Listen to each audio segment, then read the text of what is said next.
All right, so today is Tuesday, May 26th. Today we're going to be covering the pericardium and the triple heater. These are really interesting officials in the kingdom. And if you ever get a chance, in the Huangdi Neijing, I think it's the Suwen chapter 8, talks a lot about the individual titles and charges of the officials.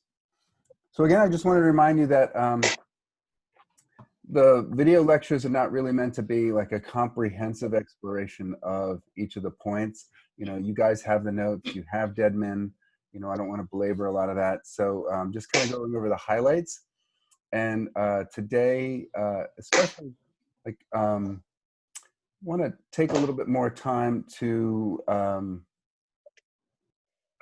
just kind of muting some people here. I'm hearing a lot of noise in the background.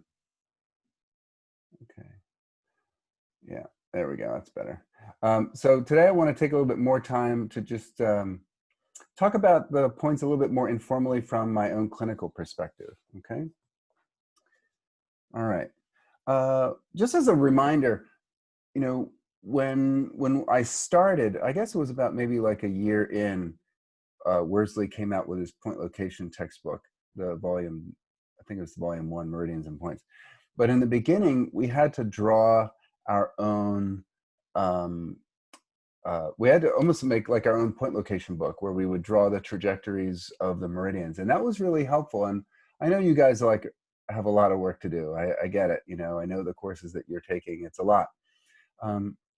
But it's important to remember that the meridian, that the official lives in the channel. The official lives in the meridian. It's a living organic thing. It's like a vine. It like this creeping vine. It like weaves through us, through our fascia, at the superficial level, at the muscle level, below the muscle level, around the organs, through the cavities of the torso.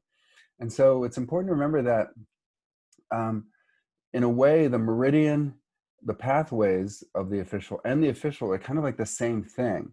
So if you have a really good familiarity with the trajectory of the meridian, you're going to have a better, deeper understanding of the nature of the official and what it does and how it does what it does, because that's how it carries out all its functions, is by virtue of the channel as well as the named and numbered points.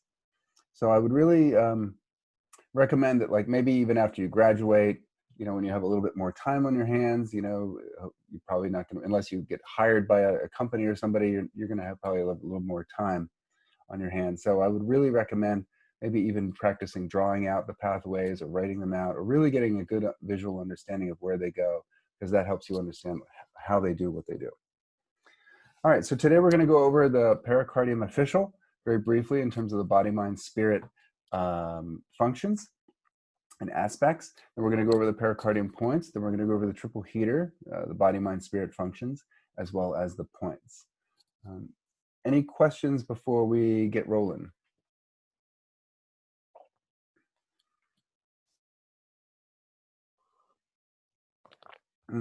So nice to be able to drink water. Okay. So I have uploaded some videos. I was having a lot of trouble getting them uploaded. I finally got it done about 11:30 last night. I did some videos on bladder 22, kidney 22, kidney 23, and kidney 24, the upper kidney points. I wanted to do some more interesting things with them in terms of editing, but I wanted to just get them, but it wasn't working out. So I just put them up on the Time Gelati YouTube channel. So I would recommend that you go check those out. I've made them mercifully short. I mean, like really short. I think the longest one is like 7 minutes. And I've done them just for like each point, as well as for the inner bladder line points. And I'm working for doing some more on the outer bladder line as well, and on the 5 Shen.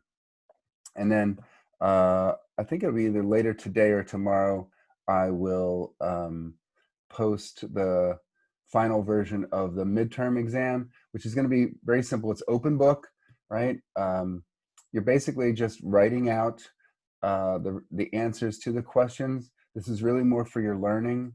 This is not about regurgitation. You have the ability to use your notes. You can look in Deadman. You can listen to some of the video lectures again if you want, some portions of them, however you want. But the key is to write it out so you have a better understanding of the information. And then what you'll do is you'll just simply scan that and email that to me. And if you have trouble scanning it, let me know. I can help you out. I know there's a number of different apps that allow you to scan and send PDFs. Okie dokie. All right, so no questions? Okay, very good. All right, so let's see. All right, so the heart protector is really an interesting thing.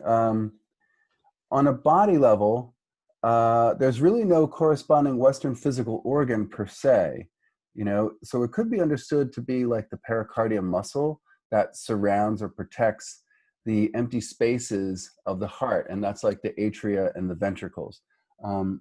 If you have never done so, I would really recommend you looking at a picture of the heart, like the Western anatomical picture of the heart.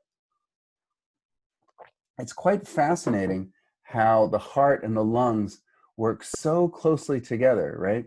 The heart, the veins bring blood back into the heart, and then it leaves part of the heart to go to the lungs to get aerated, right? The blood to get aerated, then it comes back to the heart, and then it leaves the heart to go to the rest of the kingdom. And so this gives you a real good sense of how the lungs and the heart work so closely together in terms of the chi creation cycle and the blood creation cycle. And I think it was, if I'm pronouncing his name right, Soule de Meuron. He was a Frenchman who was actually sort of like a governmental functionary stationed in China. And he became very enamored with Chinese philosophy, and in particular Chinese medicine. He himself had no real medical training, but he was very fascinated with the Chinese way of life, Chinese philosophy, Confucianism, Taoism. And so he wrote this amazing, it's like a doorstop. This thing is a huge book on Chinese medicine. And he was one of the first Westerners to document a lot of Chinese medical theory and understanding. Unfortunately, a lot of it is really not completely accurate, let's put it that way, but it was groundbreaking. And he's the one that came up with this idea of looking at the pericardium as also not just Tanzang, which is center of the chest, and we'll get to that in a bit, but also this idea of like the circulation sex official, which assists the supreme controller in the circulation of the blood and really the fluids via the veins and arteries, and therefore the concurrent circulation of qi and the shen to every cell of the body, right? Which also gives you the sense of the resident and envoy. Envoy is an ambassador. So on a body level, this really facilitates the physical warmth and the nourishment that comes with the proper blood flow. Remember, qi is the commander of blood, right? And blood is the mother of qi. I'm sure you guys have heard that. So qi is the commander of blood. When qi moves, it provides the motive force for the circulation of the blood. And blood is the mother of qi. That is, blood nourishes the organs that help to create the qi. Okay, so it's this kind of chicken egg yin yang kind of relationship, right? Qi is more yang, blood is more yin. So it's responsible for all the internal and external sexual secretions, including the blood that fosters an erection, as well as the vaginal secretions that facilitate intercourse and birth. Okay, so on a physical level, you're going to be looking at things like circulation. You're going to be looking at things like warmth to the extremities, like think about Raynaud's, right? People who have particularly cold hands and feet, especially worse in the winter time. People who might have issues around sexuality in terms of the physical ability to perform the sexual act, as well as a sense of like moistness and dryness, right? Also, it helps to facilitate with the triple heater, more from the blood flow and the circulation, but about hot and cold, right? When we get to the triple heater, we're going to be talking more in terms of the thermostat and the way the triple heater uses, the way the triple heater carries out its functions as sort of like the internal external thermostat is via the more clear fluids, okay, as well as the hormones, the turbid fluids. All right, so on a mind level, this is what helps the heart transmit the tender feelings, right, to foster an emotional sense of warmth and intimacy towards oneself and others. So it's interesting to me that the pericardium is paired with the liver as a part of the Jue Yin, right? Han Jue Yin is pericardium, foot Jue Yin is liver. And I think this combination shows up a lot on a physical level, in terms, like on a body level, in terms of the fluids that deal with not only reproduction but the menstrual cycle, right, which is predominantly the blood as well as the hormones. So um, uh, this is also an official that has a lot to do with the menstrual cycle, but more like in the background in terms of the circulation, and helps facilitate the liver's role of smooth flow of blood and qi. By the way, how's the audio? Is it okay? I'm hearing a little bit of popping. You guys hearing that? Okay. Yes. Not yet? Okay.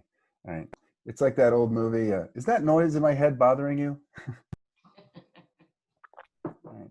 So similarly, on an emotional level, mental level, um, the planning that's provided by the wood and the capacity to experience the smooth flow of emotions is facilitated by the pericardium and the circulation of blood. And if that is smooth, then we're less moody, we're more even tempered, right? Again, the blood circulates the Shen, right? Because this blood is housing the Shen, right? That's nourished by the heart and the heart protector. So, this is really an official that helps to nourish and facilitate our experience of tender feelings, as well as to have that circulated throughout the entire kingdom. So you have compassion, in every cell of your being. You have the capacity for warmth and intimacy in every cell of your being. And I think this is like particularly brought to light in the act of sexuality, where you feel intimacy on a physical, visceral body level, right? And that's what helps to facilitate, hopefully, um, in the highest form of the sexual act is when it fosters experiences of joy and warmth and closeness and love, right? So likewise, on a mental level, the pericardium enables us to experience what I call emotional ruggedness. And again, think about its relationship to the liver.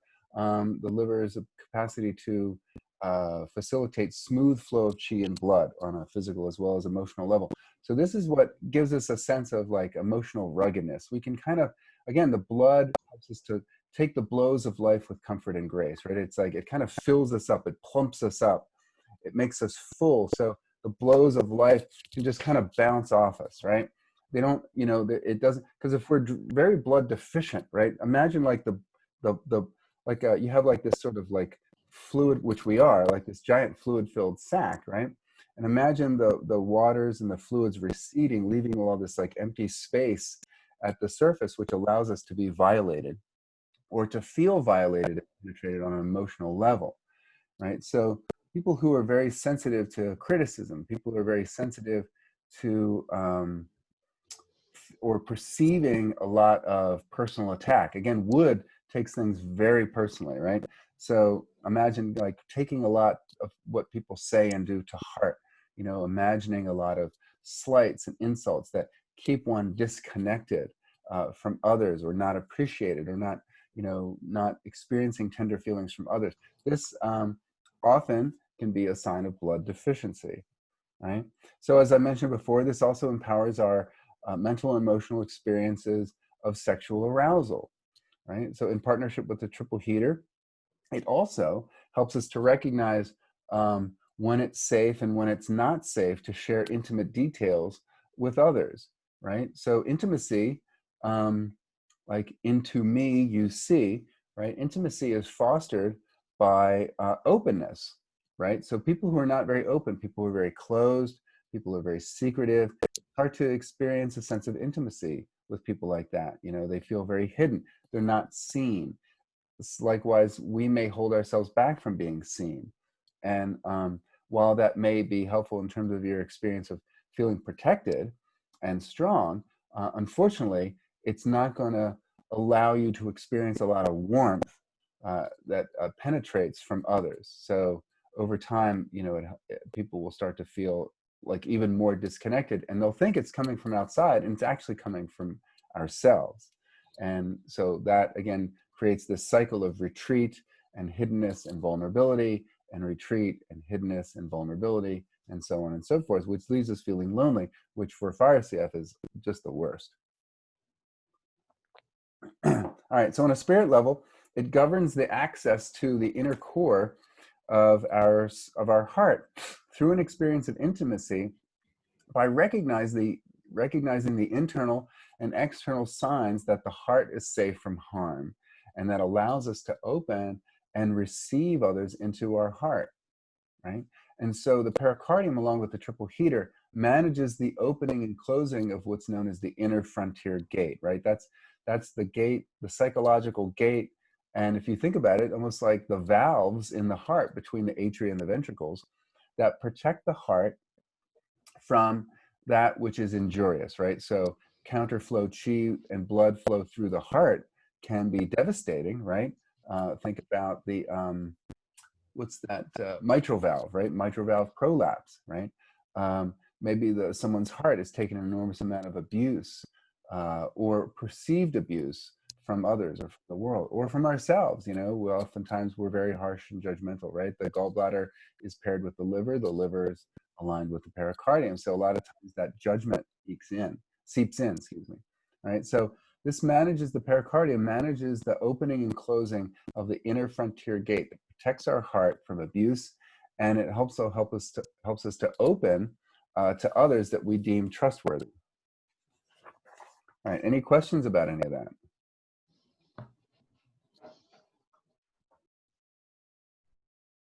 Okay, very good.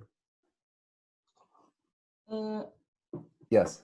Time you said that today we're sort of focusing on clinical application. Yes. So for instance, the scenario you just gave with mitral valve problems. Yes. Because the heart perceived that it needed to close off or tighten. Or it's become weak, or the valve has become weak, either from congenital issues that have been passed on, or we feel like we've been working so hard to protect ourselves that we wear that part of us down. It gets weakened. Mm-hmm.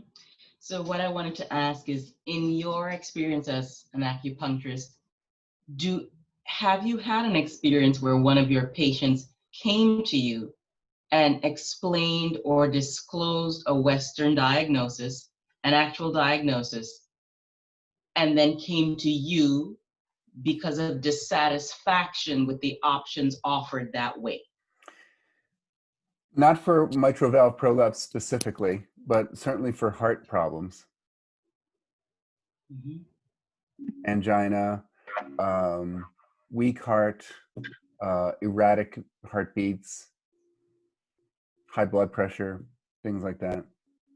Okay. Mitral valve prolapse is probably, it's certainly beyond my abilities to work with.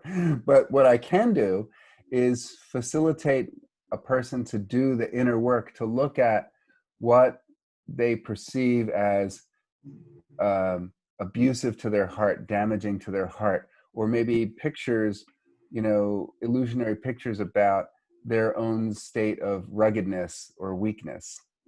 And that can certainly make a difference. Mm-hmm. Thank you. Yeah. Okay. Yes. Okay. Question? So, same thing about the valve, right? So if somebody has a leaking valve, could we consider that to be a result of having protected themselves so much that now the emotion is sort of leaking out? Possible, yeah.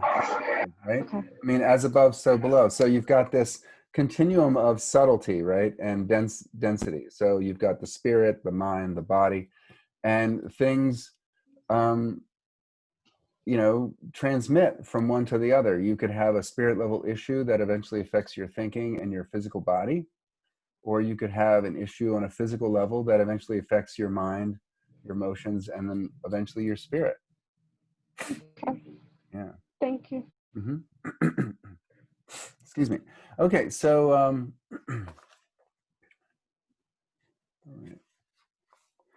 So the pericardium, the heart protector, is really a fascinating official because uh, you know, in the Huangdi Neijing, the heart protector was not one of the original five zong and six fu, right? You know, now we know there's six zong and six fu. There's six yin officials, six yang officials, but at the time of the Neijing, there was five zong and six fu, right? Um, so there was a heart, excuse me, but there was no heart protector. There was no pericardium official. Um, only a sense of this vague function, right? That was quasi carried out by the heart or by some other like mysterious organ. And interestingly enough, the current heart protector Meridian was the one that was used to treat the heart, which had no meridian or points of its own. So heart issues, heart problems were treated by this meridian that goes along where the heart protector meridian is. Um, but the heart had no points because it was considered to be this unreachable aspect of one's being, that you just couldn't access the heart, you know, via something as mundane as acupuncture. So eventually, around, I think it was like the 3rd century, um, I think it was it the Systematic Classic of Acupuncture and Moxibustion? I think that's when uh, the the heart channel was defined with named and numbered points, and that was based again on the class 1, on the 5 heart palaces, the 5 heart pains, and seen as like this journey through our life, working through various issues. So it's no coincidence that the heart protector and the heart both have 9 points on the channel, and that's the reason, because the heart protector is sort of like this juxtaposed identical type of function, right? Overlaying the heart, right? So the heart and the heart protector work very synonymously in terms of what they do. And so in Chinese medicine, actually, so a lot of the things that we would consider to be heart issues um, are really not issues affecting the heart, but more like affecting the heart protector. You know, high blood pressure, angina, things like that. You know, strictly from a TCM point of view, or from like a Taoist point of view, that's really things that mostly affect the pericardium. But interestingly enough, as you've studied the Zong Fu patterns of disharmony, the heart protector doesn't really have any patterns. They're all like heart patterns. But the way you would affect the heart patterns, the way you would treat the heart patterns, were often done by using pericardium points. But now, in a more modern perspective, you know, TCM as sort of, forgive the saying, but traditional communist medicine, which both kind of saved Chinese medicine from the dustbin of history, but unfortunately, like removed all of the spiritual aspects of it. You know, they have like a less reverential view of treating, you know, points on the heart meridian. So it's more of a mundane experience for them as well. All right, so the pericardium is Tanzong. It's center of the chest, right? Tangzong. Zong is center. Tanzong is center of the chest. It's the imperial palace from which the heart commands, right? It's this place from which the heart issues its commands, and that's from Ling Shu chapter 35. And so it's here that the pericardium carries out its major functions. And so the character for Tanzong implies an altar or a sacred place in the center of our being, as well as an arrow hitting its target. So what does that mean? This means that in a clinical level, when you're working with people on the heart, when you're kind of guided to work with people on the level of the pericardium, you're dealing with things that feel like at their core, the center of their being. The way they talk about it may be quite literally or figuratively. You're dealing with like core issues a lot of the times. That's the pericardium and the heart. And so the heart protector has two qualities, right? So it's the resident and envoy, and joy and elation stem from it, right? That's the title in charge. So what does that mean? So heart protector is the resident and envoy. So it spends time in the imperial court serving the emperor with complete loyalty, right? And this is a major theme for people who resonate with this issue. One of the ways I kind of identify people who are more of like a, what I would say, a pericardium CF, you recognize that they're a fire CF by the CSOE, but, then how do you kind of distinguish it? And we talked a little bit about that when heart and small intestine. And with pericardium, again, pericardium is linked with liver, triple heater is linked with gallbladder via the Xiaoyang, right? Pericardium, liver, shui yin. So there may be more issues around anger and judgment, and there may be more issues around loneliness from the perspective of loyalty, or anger and judgment around being kind of like not connected with, or people who betrayed their trust. There's a lot around loyalty. Pericardium CF, my goodness, they'll just run into traffic for you if they love you. There's nothing they wouldn't do for you. They'd cut off a limb to help you. So a lot of times when you see in like movies and plays about, these authority figures, or like a central figure that has a lot of like loyal friends, loyalty is like one of the hallmark behavior characteristics of a pericardium CF, right? So it serves the emperor at home. It's the resident, and it's also the envoy. And the envoy is the ambassador, which distributes the heart's decree to the rest of the kingdom, to all the other officials, resulting in joy and love and order, right? When the heart proclaims its decrees, when the heart gives its orders, when the heart says, this is what is, there's order in the chaos, right? And that's what calms the Shen, is what order, right? So it's not about control so much as I have power to manipulate everything. It's more about everything is as it should be. And when that's the case, then we feel more content. I mean, think about your own life, right? When things are in order, you're more at ease. All right. So the heart protector, in terms of its functions, right? So there's what the heart protector is. It's the resident and the envoy. It's the Tongzong. It's the Secretary of State. It works closely with the president, and then it travels to some other country to deliver the message, right? Of this is what our heart has decreed, right? So, so that takes place in and from the center of the chest.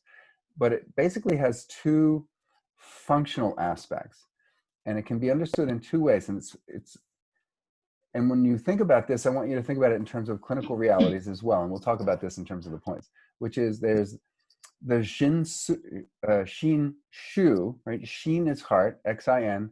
Xin is the heart, and Shu, in this case, refers to a governor or a master. And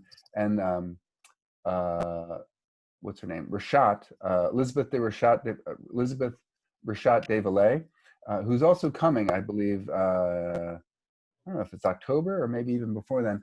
I think it's October. She's talking about fertility. Highly recommend you seeing her. She's a living legend. You want to see her before she dies. But anyway, she and Father Lar have written some great books, one of which is called Heart Master Triple Heater. Highly recommend it.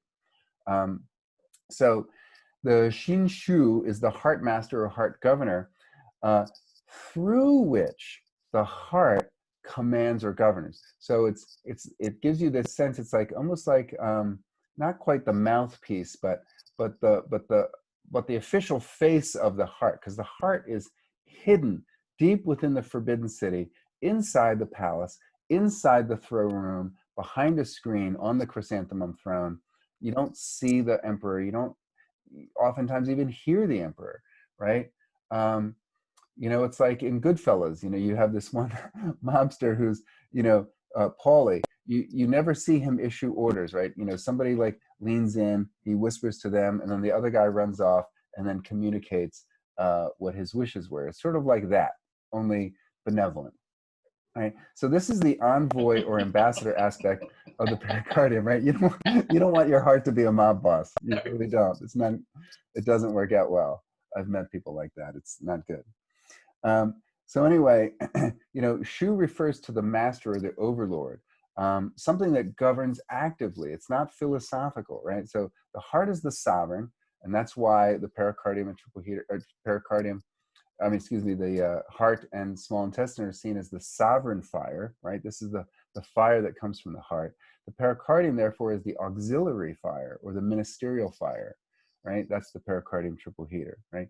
And interestingly enough, the pulses are found on the opposite side of the kidney yang. So they have this quality of kidney yangness because of their relationships with the fluids and hot and cold regulation, as well as hormonal regulation. We'll get to that. So there's the Shinshu, the heart master or governor, through which the heart commands and governs. And then there's also this other aspect, which we think more of in terms of the heart protector, which is the Shinbao Lo, right? And the Shinbao Lo, which I'm sure I'm pronouncing incorrectly, is the aspect of the official that protects the heart. This is sort of like the imperial bodyguard that recognizes who can be let through the gates that protect the palace, that protect the emperor, right? And this is the gates that surround the imperial palace that contains the throne room of the supreme controller, right? So Shin is heart, Bao is a wrapping or a bag or a sack, and then the Luo is the enmeshed or this, this web, this mesh of fine filaments, right, that enmeshes an area. It's like a network. And so together it implies that this is like this network of connectivity, like a mesh, like a fine gold mesh that surrounds the heart. And that's what protects the heart itself. It's similar to like the canopy. In military aviators, in like jet craft, like fighter pilots, the canopy is actually contained by this mesh of gold filaments. I think that that's really interesting. So the pericardium and the triple heater, one of the big themes I mentioned was loyalty. Another is propriety, but not just any propriety, not just the propriety of being, which is moderated by the heart and the small intestine. This is more like, and then the small intestine is more like propriety of communication. The pericardium and the triple heater together both have a lot to do with the propriety of what we reveal and what we take in, right? How much do we disclose to others, right? How much do we take in and take seriously from others, right? So that's managed by the pericardium and triple heater respectively. So when you're listening to your patients talk, notice like what's the style of disclosure they have, right? What do they reveal about themselves? Again, everything is in the context of CSOE. So these are people who are going to be red, lack of red. They have a laugh, lack of laugh sound, right? Scorched odor, or the emotion might be sadness or joy or lack of joy, right? Inability to sustain joy. So you're going to be looking at this within that context. And so both the pericardium and triple heater are concerned with propriety, but they're also concerned with connection. And so the pericardium and triple heater, the way they connect is through, again, it's on the fire element. And again, the heart opens via the tongue. So often by our words are one of the ways we connect, or the way we express ourselves, like a love poem, right? Or a gesture of love and loyalty, right? The pericardium is relatively more inward focused and particularly concerned with self-exposure and vulnerability and intimacy, right? So that's going to be something that shows up quite often. Loyalty, as I mentioned, is highly important, both giving it and receiving it. And the triple heater, by contrast, is more outwardly focused, right? This would be more like, I love the image that's, I don't know who came up with it first. Maybe it was Worsley, maybe it was Rochat, Elizabeth Rochat, but this idea of like the party host or party hostess that kind of circulates around the party to all the guests. They're not tending them to make sure that they're like, nourished and feel comfortable. It's more like, are you having fun? It's like the bubbler, they circulate around and sort of just drop in and make like a witty comment, a witty remark. If you look at a lot of like movies from like the 40s and 50s, especially like Ingrid Bergman, characters like that, they're like this, very elegant party hostess, but there's a lot of laughter and joy. Let me freshen your drink for you. I'm going to make this witty remark about, how lovely your dress is or your outfit or how good you look, right? It's more about spreading joy, right? And making sure everybody has what they need in order to have fun and to continue making connections, right? So it's sort of like the ultimate party hostess. It's really cool that way. That's more of like the triple heater, right? Making sure everybody's having a good time. So the patients who resonate with the pericardium and triple heater side of fire, they're often dealing with issues relating to authenticity and sincerity, as well as being seen and being liked. So, how does someone let down their mask of likability, their facade, right? Their mask to show you their real self. How do they let down their mask and their guard to have fun, to come out of one's shell with sincerity in order to be seen? And that's the key paradox, for fire CFs. I mean, every CF has their paradox, right? But the paradox for CFs or fire CFs is like, you actually have to let down your guard and let yourself be seen, which feels incredibly vulnerable, and makes one feel very exposed. But unless you do that, you're not going to get the connection and intimacy that you so dearly crave and value. So that's you gotta let yourself be seen to be loved, but then you open yourself up to rejection. I had the remarkable experience in college. One of my jobs was I got this job going door to door selling vinyl siding and vinyl window treatments. And if you ever want an education in emotional ruggedness fostered by and facilitated by tremendous amounts of rejection, then I highly recommend it. It's after a while you just either shut down and quit, or you just learn to kind of take it in stride and see it as just almost absurd and kind of funny, which is what I did. But I had a good mentor who was a speed freak. He was a really interesting guy, but that's a story for another time. So anyway, so pericardium points 1 through 9, we'll go over those. Since you have the notes, I'm just going to review the more basic aspects of it and quickly, how this relates in a clinical setting. It's 9:30 now. So why don't we take like a 10-minute break? Is that okay? Do you need to take a break? Yeah, we'll take just 10 minutes and we'll come back at 9:38. Okay, let's continue talking about the pericardium in terms of the actual points. So I'm going to start with pericardium 1, heavenly pond, Tianchi, celestial pool. This is the entry point. Honestly, this is a point that I really don't treat on women. It's found roughly 1 sun lateral to the nipple. And so for that reason, I'm not really comfortable treating that on women. I really like my house, so I'd like to keep it. So I don't treat this point on women, just on men. There are some practitioners who feel that if the woman's breasts are small enough that they're willing to needle into it. One, I'm just not comfortable for proprietary reasons doing it. And second, there's a lot of ductile tissue in the breast. So even when I'm treating upper kidney points on a large breasted woman, what I'll generally do is I'll often treat the upper kidney points with the person sitting up, the woman sitting up, and I will have them basically, because they're draped, right? And then I'll have them just gently stretch and spread the breast tissue to the side, which gives a little bit easier access. And they're wearing a gown, so it's only open like in this area here, right? So only this much is exposed. And then I would just have them just gently move the breast tissue off to the side so I can get access to that. But with pericardium 1, you really can't do that.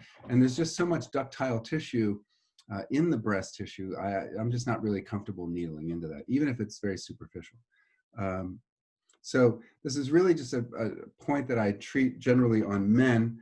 And again, the pericardium 1, this is the mingling of the chi coming from kidney 22. So this is the entry point. So you can either have the patient massage it on themselves, right? You can show them where it is on the chart or in the book, And you can actually talk about the point in needle heart protector 2, while you can have them like with their finger or their thumb massage, or with their mind's intention, imagine that point. And you yourself can feel it on yourself. Like, again, depending on your body type, you know, where you feel that it's going to be a little bit different.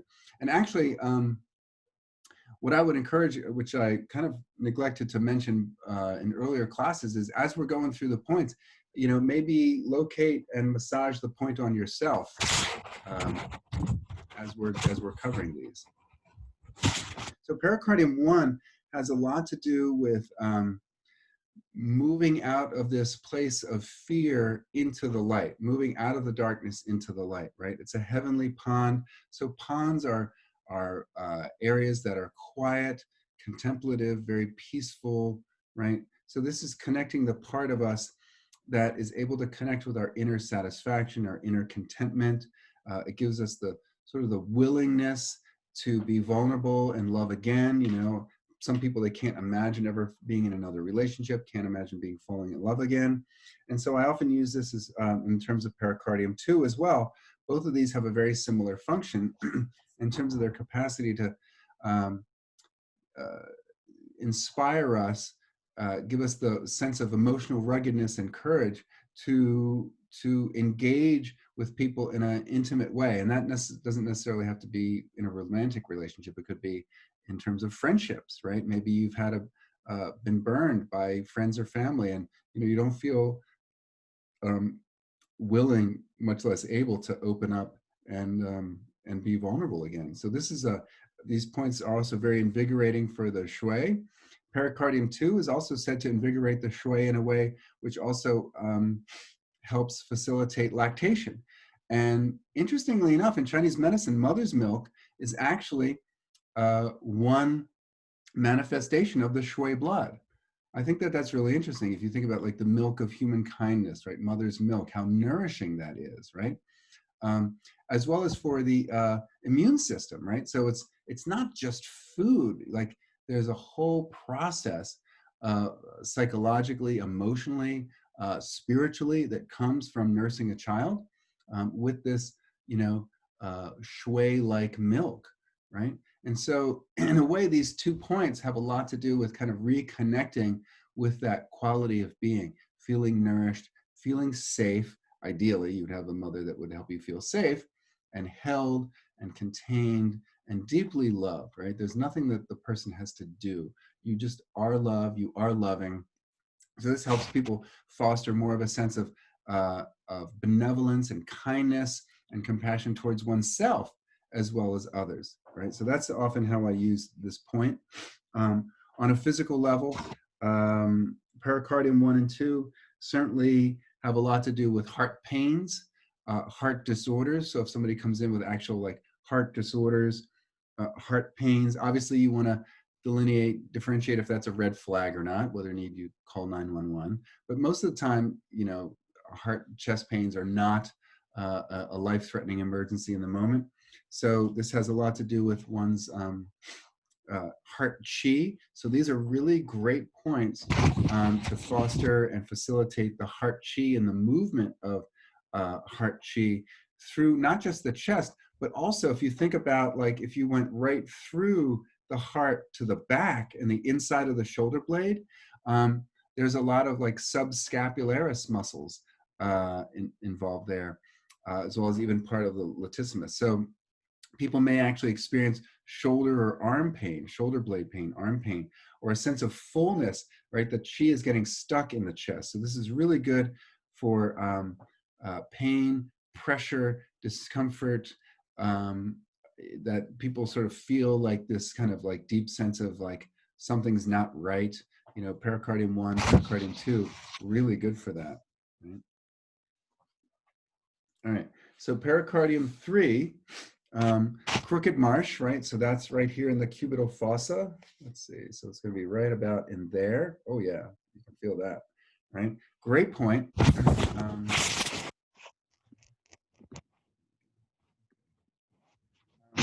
Great point, pericardium 3, crooked marsh. Chutze. So this is the water point. It's the hussy point, right? The hussy points are where the chi is said to plunge more deeply into the interior. So similarly, it supports our capacity for introspection, for explorations of our own depth, um, connecting to our own intuition and our wisdom. So our willingness to sit peacefully in the unknown. Interestingly enough, we are kind of spoiled, at least I am, in terms of the information age. I mean, those of you of a certain age, you remember there was no Google, right? There was like, well, I wonder what that is, or who was the person that, like if you're wondering like, oh, how do I meditate? Or how do I, do this or that? You're looking for information. You're looking for information around the world, right? You were very limited in your capacity to connect to the outside world and be informed. So there's a lot more uncertainty. There's a lot more unknownness. So, people I think had a little bit more comfort with being in the unknown, not so much today. And so in the context of fire and pericardium, maybe I feel uncertain as to where I stand in relationship to another person. Does this person like me? Do they love me? So a person can really wobble in that space of uncertainty when it comes to human intimacy and connection and relationship. So this is a really nice point to help people remind, because I think really the points, all they do is they just remind people of a way of being. And that might be on a functional physical level, and it might be on a mental emotional level, like the way we think, our stories about things, or our deeply held beliefs, by virtue of stimulating a resonance. Remember, like sort of tuning the radio back into the station. And I think the station that this point helps us to tune back into is inner trust, right? Like Lamar Jackson, right? Big trust, right? Those of you who are Ravens fans. Anyway, he's the quarterback for the Ravens. So he was talking about big trust in each other, right? Trust in one another, and be trustworthy, right? So this is a really good point to help reassure people, to calm the Shen, to bring in the qualities of the water, which is wisdom, reflection, refreshment, trust in one's intuition. A lot of people don't trust their intuition because they've been burned in the past, right? So this is very reassuring kind of a quality of point. On a physical level, this is really good for clearing a lot of heat that's trapped in the chest, that's trapped in the area of the pericardium, right? And that might show up as a high fever, very thirsty, and if it's chronic, then it might start to agitate the person. So anytime you read in the books like this is good for agitation, that means the heat has now gotten to the level where it's not just at the superficial, it's now at the blood level, it's now at the interior, where it's affecting the Shen, right? It's making someone irritable, it's agitating their ability to be comfortable in their body, and that's what the blood level represents, right? And the pericardium circulates the blood. So this is a lot to do with, how do we feel comfortable in our own skin? That's facilitated also by the liver, right? So this is really good for people who are so agitated by uncertainty, by fear, by paranoia about where they stand in relationship to others, or their lovability, that now their Shen has become disturbed and they're agitated in a lot of heat. Again, where the chi and blood stagnate, that creates obstruction. Obstruction creates heat. That heat over time can be agitating. Heat rises, so it's going to be trapped in the chest. It might even rise up into the throat. And remember, the heart opens to the world through the tongue, so there might be an agitated way of speaking that might make them stutter. They have aphasia, things like that, right? So pericardium 3 also, that heat, that pericardium is sort of like the area of the throne that the heart sits on, and that's right above the stomach. So a lot of times this is really good for stomach disorders where there's a lot of like heat type issues related to the digestion, which is like acid reflux and things like that. This is really, really nice point for things like that. It's important. You don't often see it in your practice, but a lot of the disorders in the stomach, a lot of disorders around eating, irregular eating and drinking, are well treated by Hussy points. And so if you have got a fire CF that's got a lot of like digestive irritation, agitation, where things are not like it's, what is it called? Counterflow chi, rebellious chi, it should be going down and it's not. Or it's going down in the right direction, but not in the right way too intensely. This is a really good point for that. So fire CFs with a lot of digestive disorders.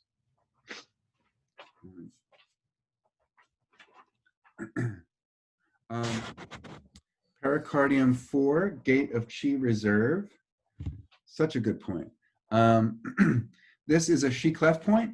So really, this is a point I often do when there's a lot of stuck chi. This is like, you know, people who feel maybe like that angina type discomfort in the chest, where there's like a stagnation of chi and blood in the chest. It may even radiate down the arm, but they're not having a heart attack, right? You want to make sure that they're not diaphoretic, they're not sweating, they don't feel uneasy, right? You know the symptoms of a heart attack. You want to look for several of those to make your 911 referral. But when they're more of like a chronic state, obstructions in the channel show up as more like like pain or fullness in the chest, right? Agitation, insomnia, right? Which, believe it or not, I mean, it doesn't sound like a channel-related issue, but can be when there's a lot of obstruction in the channel. This is a really good point for the heat that's collecting in the chest that's now disturbing the mind at yin times of the night, yin times of the 24-hour cycle. And that often points to blood, right? So things that are worse at night, that generally is a blood type issue. So this point is really good for invigorating the blood moving through the channel. It's really good for breaking through stagnation. So maybe on a physical level, somebody's taken like a blow to the chest, maybe they're an athlete, or they've fallen and the blood is, there's a lot of bruising in the chest. This is a great point for that.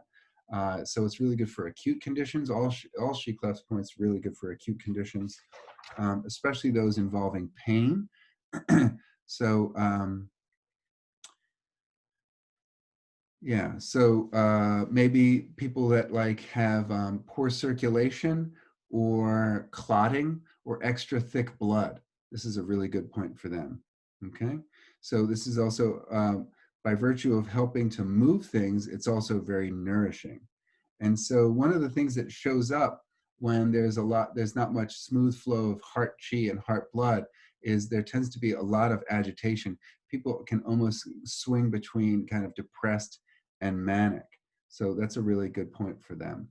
On a more mental, emotional level, this is good for people who have a lot of regrets. I often combine this with the junction point.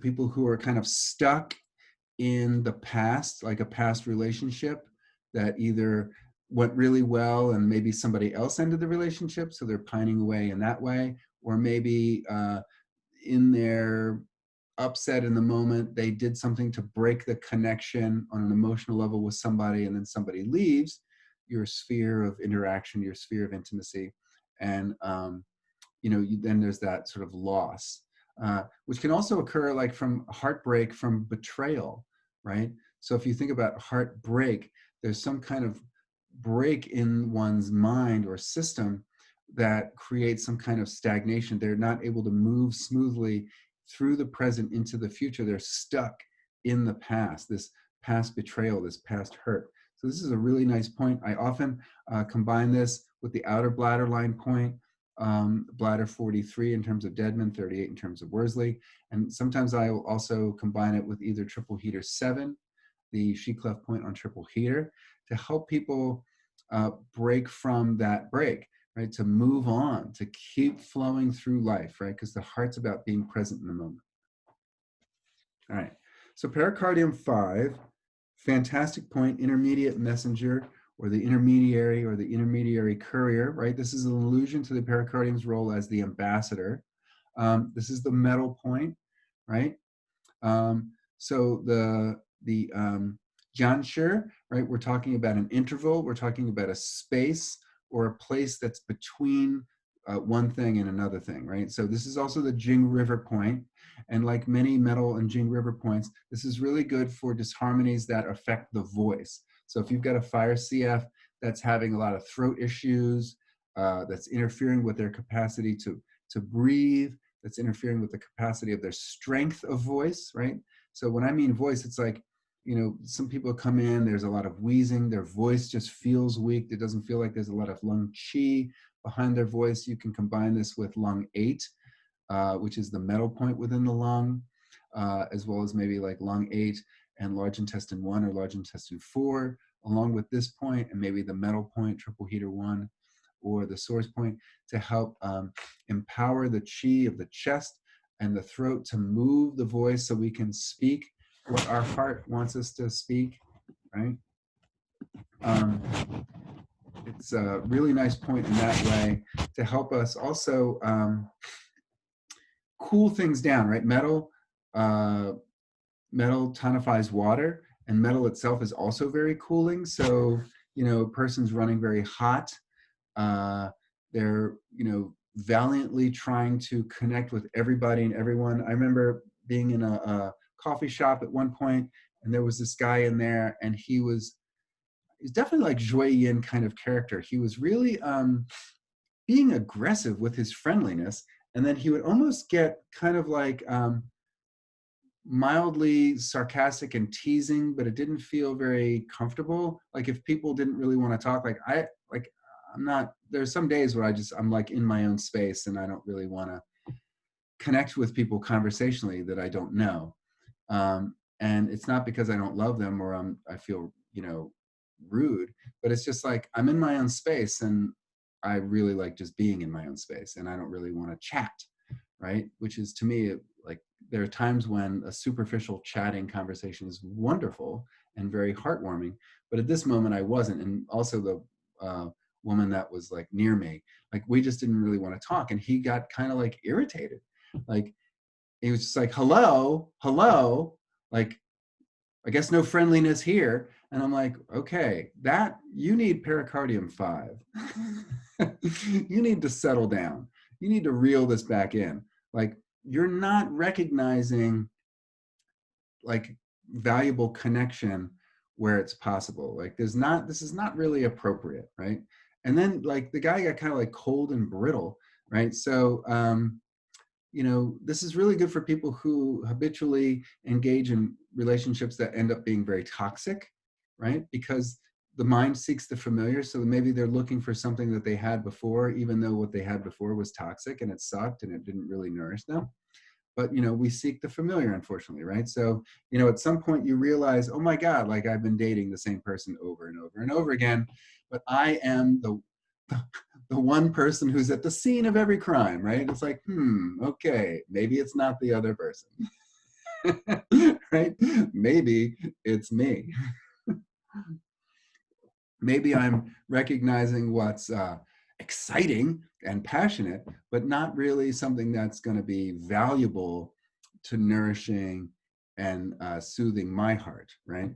And so toxic relationships leave us feeling cold, very brittle, sometimes disgusted. We feel kind of like slimed by it. And sometimes we just happen upon it and we get slimed by people, and that's just life. You know, life is a beautiful place, but it's also a filthy place, physically as well as emotionally. So, you know, sometimes you just run into somebody who's just an a-hole and they, you know, say something that just like hurts your heart. And it's really about them, but we take it personally. Again, pericardium, Joy Yin takes things personally. You know, what did I do? Why did I just, do I deserve that? Blah, blah, blah. You know, so this is also really about helping someone see the value of their own heart and not cast it like pearls before swine, as it were, right? I don't know if you've ever heard that saying. So we want to be able to recognize relationships that are valuable, that resonate deeply with our principles, our values. That's what metal represents on a deeper level. And similarly, on a physical level, this is a great point for transforming phlegm, right? This is about purity. Metal is about purity, right? So this is about dealing with the impure or the turbid. And that on a physical level shows up as dampness, shows up as phlegm, right? Shows up as these thick obstructive things that are necessary when they're in the right place at the right time, but you don't want them in your lungs. You don't want them in your throat. You don't want them in your pericardium. And those things over time will create heart disturbances such as heart pain, heart palpitations, chest oppression, right? That plum pit chi, right? That they call it globus hystericus. I think that's hilarious. Right? It's that sense of like something's like stuck in your throat, like you've got a lot of phlegm in your throat and you can't speak, right? So this is about clearing the spaces between other things, which is like what the pericardium represents, like what the esophagus and the throat represent.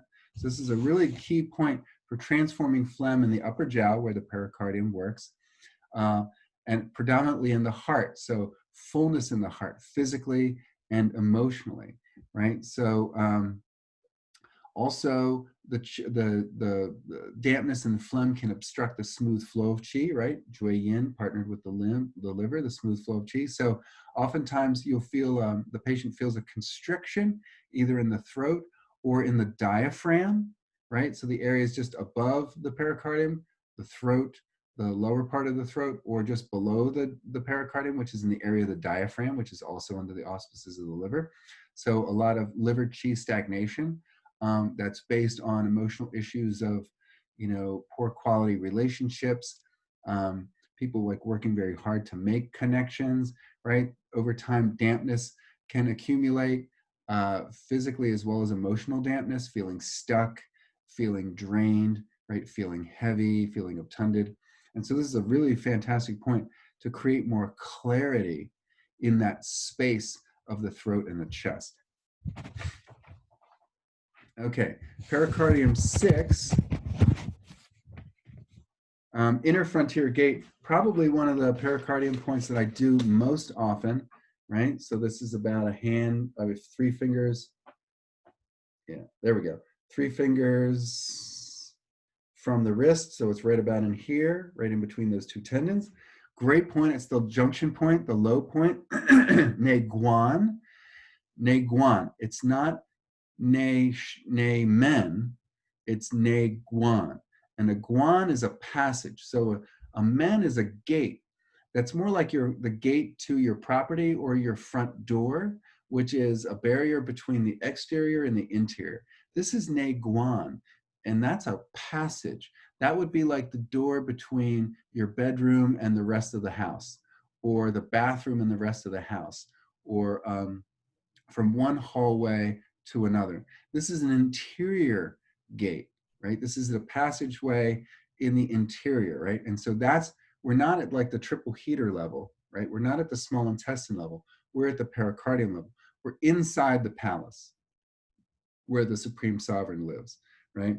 And so this implies necessarily an entryway into a deeper place, physically as well as mentally, emotionally, within our being, right? So this is a really great point to help us to become more intimate with ourselves. They say if you want to have a loving relationship, the first thing you got to do is learn to love yourself. Now, actually, I think the way to do that is actually to be in relationship. As my wife cleverly said once when we first met, she's like, well, the way you deal with your relationship issues is by being in relationship. And I was like, that's kind of brilliant. You can do that while you're sitting home alone, like, yeah, I don't trust, right? You can do that. That's certainly true. But the way to, nothing's going to bring up your relationship issues by like being in a relationship, right? So that's the way you do it. So this really helps us to become more clear about, understanding our deeper nature, to become intimate with ourselves. And honestly, like JR said, once you really get to know someone, you can't hate them. If you really get to know someone deeply, you can't hate them, and if you get to know them deeply enough, you end up loving them, even if they do a lot of really stupid crap, right?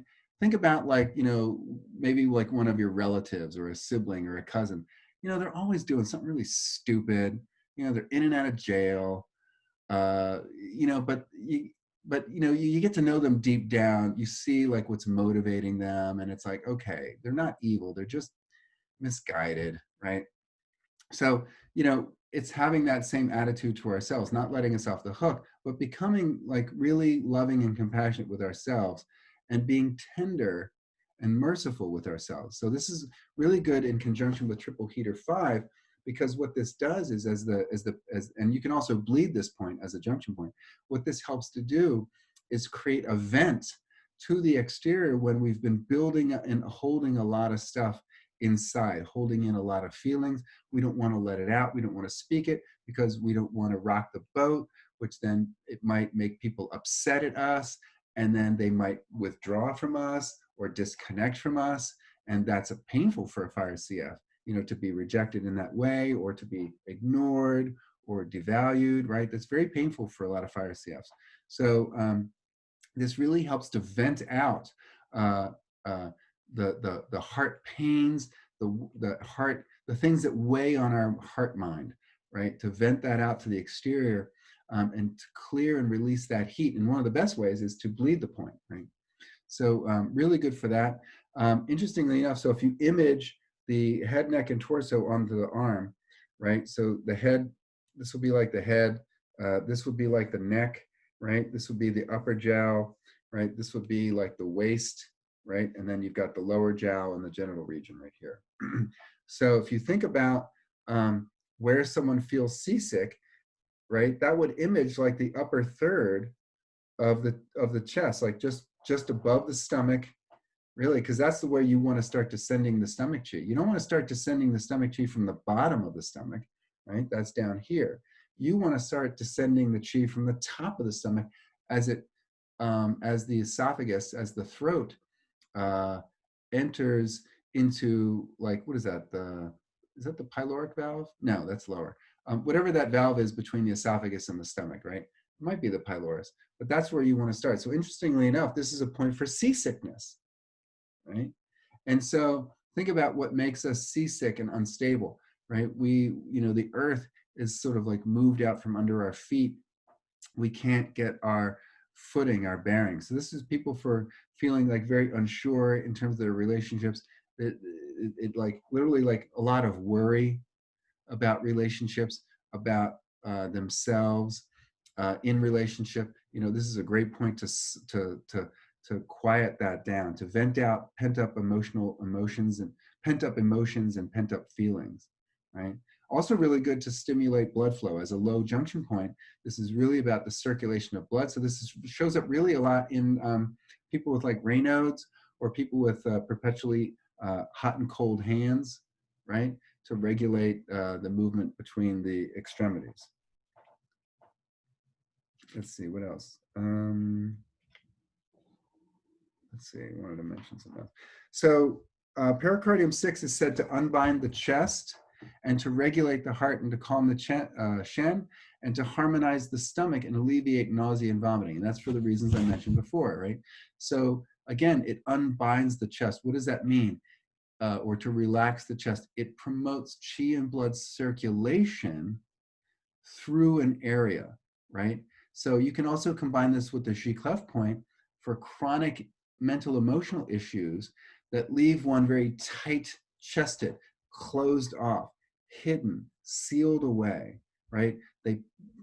God forbid you should actually express your emotions for fear of upsetting somebody and then they reject you, right? They cut off the love from you. They cut off the like from you, right? And pericardium CFs don't want to risk that. So they hold up a lot inside. They bottle up their emotions a lot, okay? All right. Pericardium 7, the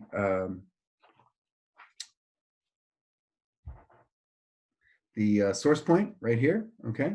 Da Ling, great mound, also known as great tomb. So this is the earth point. It's the source point.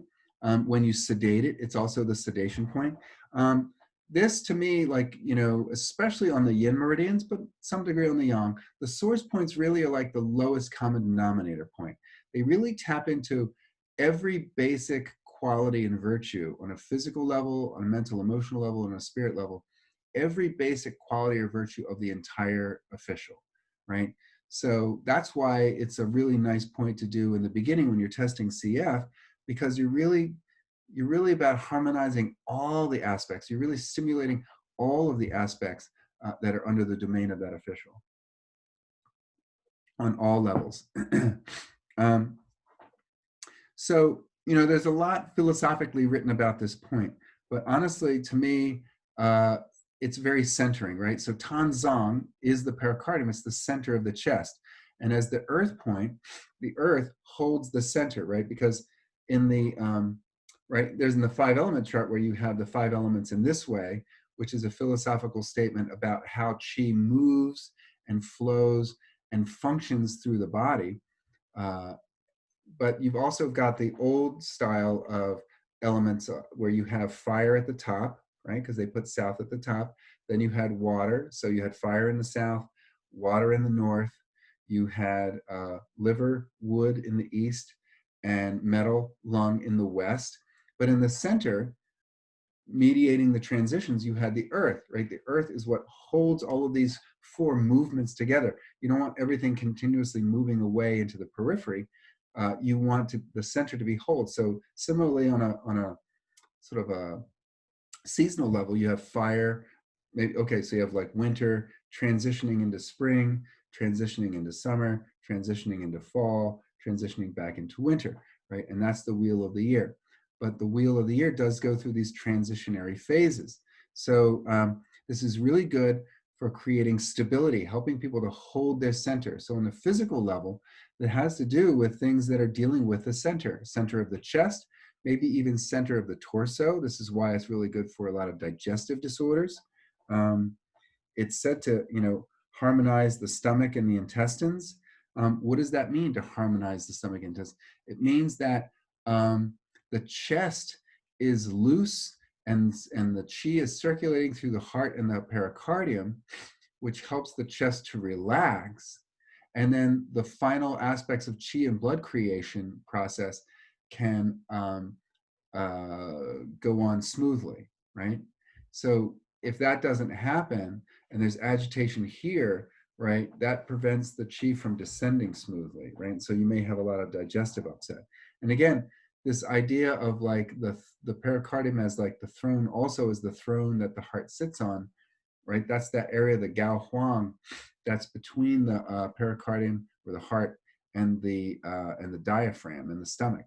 So this is really good for the center of the torso as well as the figurative center of the chest, right? Which is represented by the more emotional, psychological aspects of Tanzang. So this is a really good point for people who feel uncentered, ungrounded, unstable. They have a hard time just like feeling centered. Again, the thing about the relationship with the blood helps us to feel comfortable in our own skin. Earth helps give us the capacity to feel comfort in general, right? So now you're dealing with this relationship between the pericardium and the spleen as yin-yin, right? And so this has a lot to do with the proper circulation and distribution of the blood flow. And if that's happening, then the blood is said to be cool, right? When the blood stagnates, that's when heat generates. So one way to cool things down, to cool the blood, is to move the blood. So this is a nice point to combine with spleen 10 to move the blood and therefore cool things down. And if the blood houses the Shen, then you get hot emotionally, hot into like psychologically, which is like mania, hypersensitive, upset, can't settle, right? A lot of enforced joy that's not sincere. So this is a really nice point to help connect someone to their inner earth, to get their earth under their feet, to feel stable, to feel comfortable. And also about earth is about integrity. Can the spleen is in charge of the yi, integrity, which includes the heart official in that, right? Can someone speak from their heart these words like, my word is my bond. So people that have a hard time with integrity, they don't want to rock the boat. so sometimes they'll say things to like go along to get along, but that might violate their integrity. But they sacrifice their integrity on the altar of connection and being part of the group, being loved, being liked, right? Being popular, being within a certain set or crowd. And they don't want to rock the boat, make things unstable by speaking this truth, this bit of that's something that's in alignment with their integrity, right? For fear of rejection. So this is really good for people who feel very torn in that way, and there's a lot of instability. What else? Really good for fire CFs who worry a lot. There's a lot of obsessiveness. Also Mazzy Star's great song, Fade Into You. Like somebody is just kind of like they lose themselves by immersing themselves in the relationship and they merge with the other person. And then they kind of lose themselves in it. They lose their own integrity. They lose their own sense of self, and do things that really aren't in alignment with their integrity, in alignment with their authentic, sincere nature, for fear of being cut off, for fear of losing that connection. So when you read about the indications, like the physical indications for this point, fullness of the chest, pain in the chest, right? Sighing, breast abscesses, right? All of this has to do with clearing heat out of this region of the chest, right? Swellings, contraction of the hand, pain or contraction of the elbow, wrist pain, heat in the palms.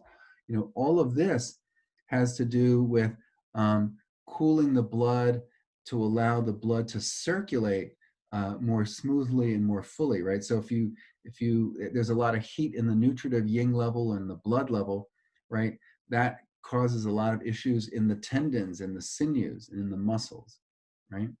And then of course it's said to harmonize the stomach and intestines. So, stomach pain, vomiting, what they call sudden turmoil disorder, when you're like simultaneously vomiting and you have diarrhea. Again, there's so much heat that's now trapped in the chest and the lower part of the chest and the upper part of the epigastrium. This is really good for venting that out. So people come in with symptoms like that. Okay. All right, just a few more. Pericardium 8. Great point. Lao Gong, palace of toil or palace of weariness. This is a great point to do when people are just like heartsick. They're just really tired. Maintaining relationships, maintaining what it takes to be intimate with somebody. If, again, think about the heart, Wu Wei, right? Being without effort. You're just naturally being yourself. That doesn't require any kind of editing of what you say. It doesn't require any kind of posturing. It doesn't require any kind of forethought. It's very spontaneous and it feels effortless. Even when you have to put forth some effort, it just feels easy, right? This feels like ease. So this is a great point for people who are just really not at ease. And there's actually a point on the stomach channel called Not at Ease. At least that's Worsley's name. This is a really nice point to do in combination with that. It's located right here. At least that's where I learned it. Dedman might put it somewhere else. Let's see. Where does Dedman put it? Yeah, they put it.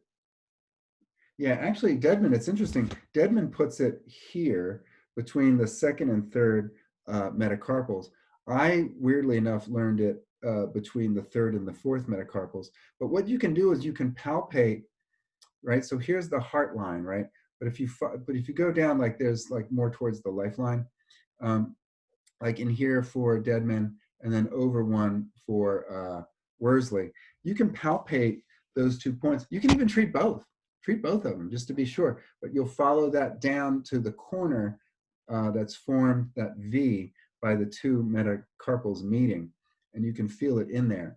And it's kind of like a great point. You think about the imagery of Jesus, although he probably wasn't literally crucified through the hand. He was probably most likely crucified through the wrist, because the bones of the hands easily break too easily.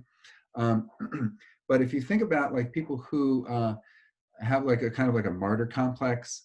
You know, think about like the stigmata, right? So people who's like their heart's constantly like bleeding for themselves or others, right? And it feels like inappropriate, you know, like you're watching a commercial for like, you know, the Humane Society, and they show these awful images of like dogs and animals in cages. It's terrible, and the sad music. It's just, you know, it really tugs at your heartstrings. So imagine going through life feeling like that all the time, all the time. And there are patients that do, you know, everything pulls on their heartstrings. And especially now that we're exposed to, you know, news from all corners of the globe, right? I know it's a sphere, but you know, all areas of the world.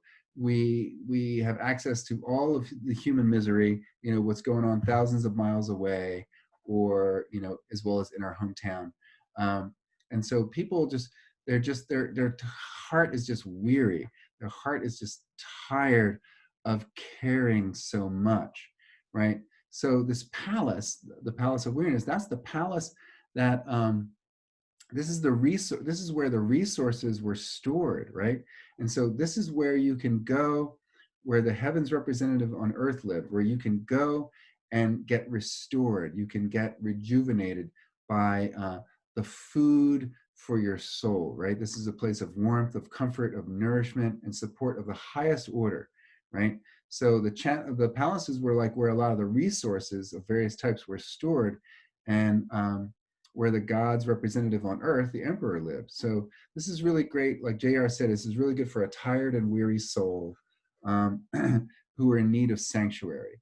You know, sometimes people just need a break from caring so much, right?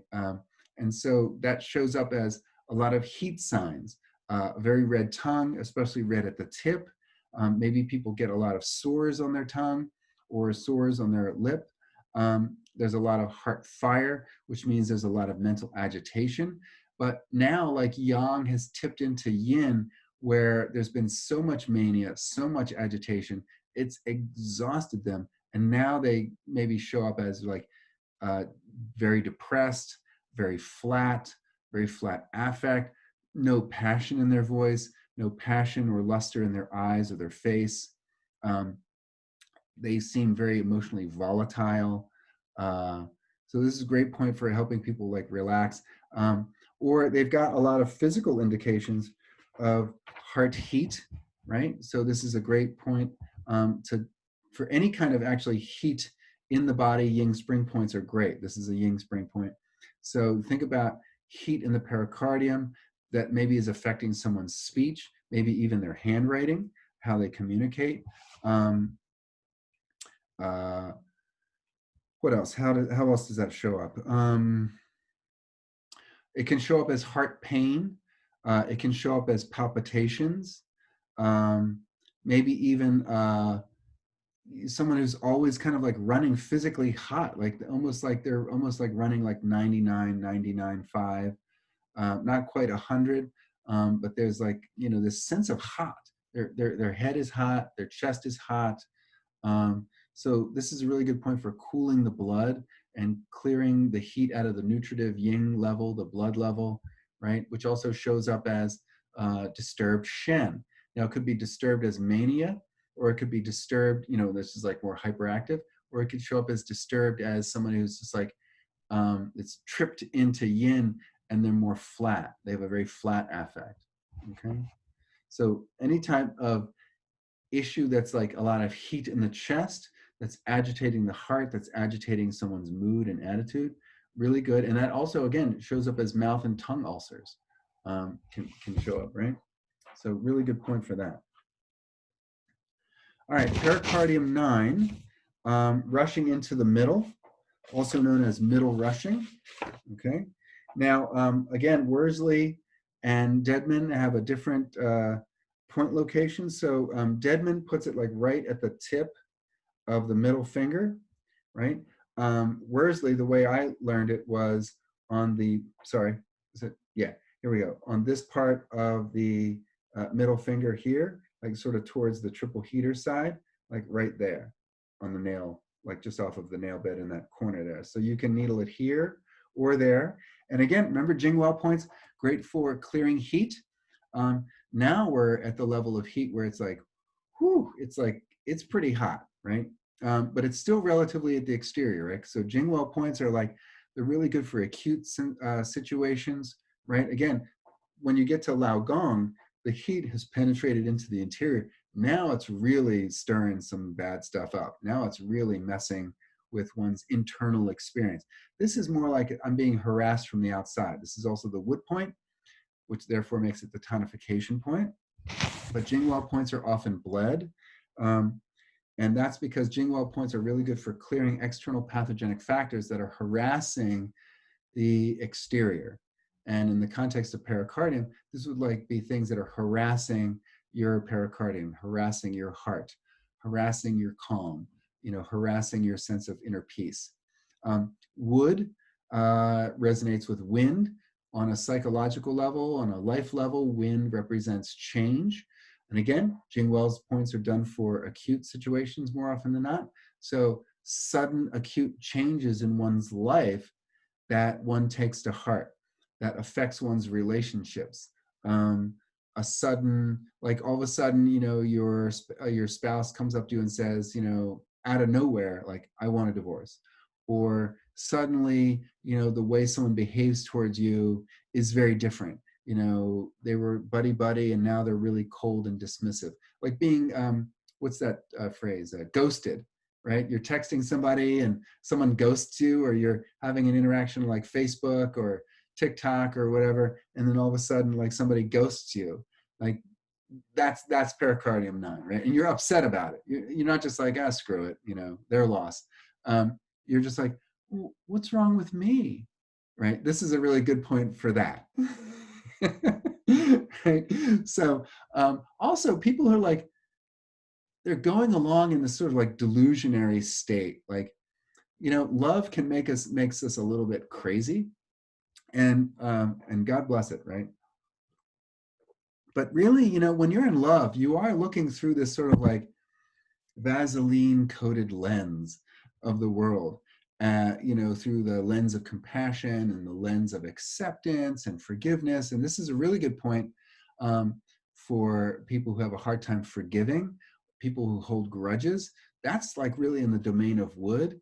But man, you screw someone over who's like a fire CF, especially pericardium, which is related to the liver via Zhui Yin.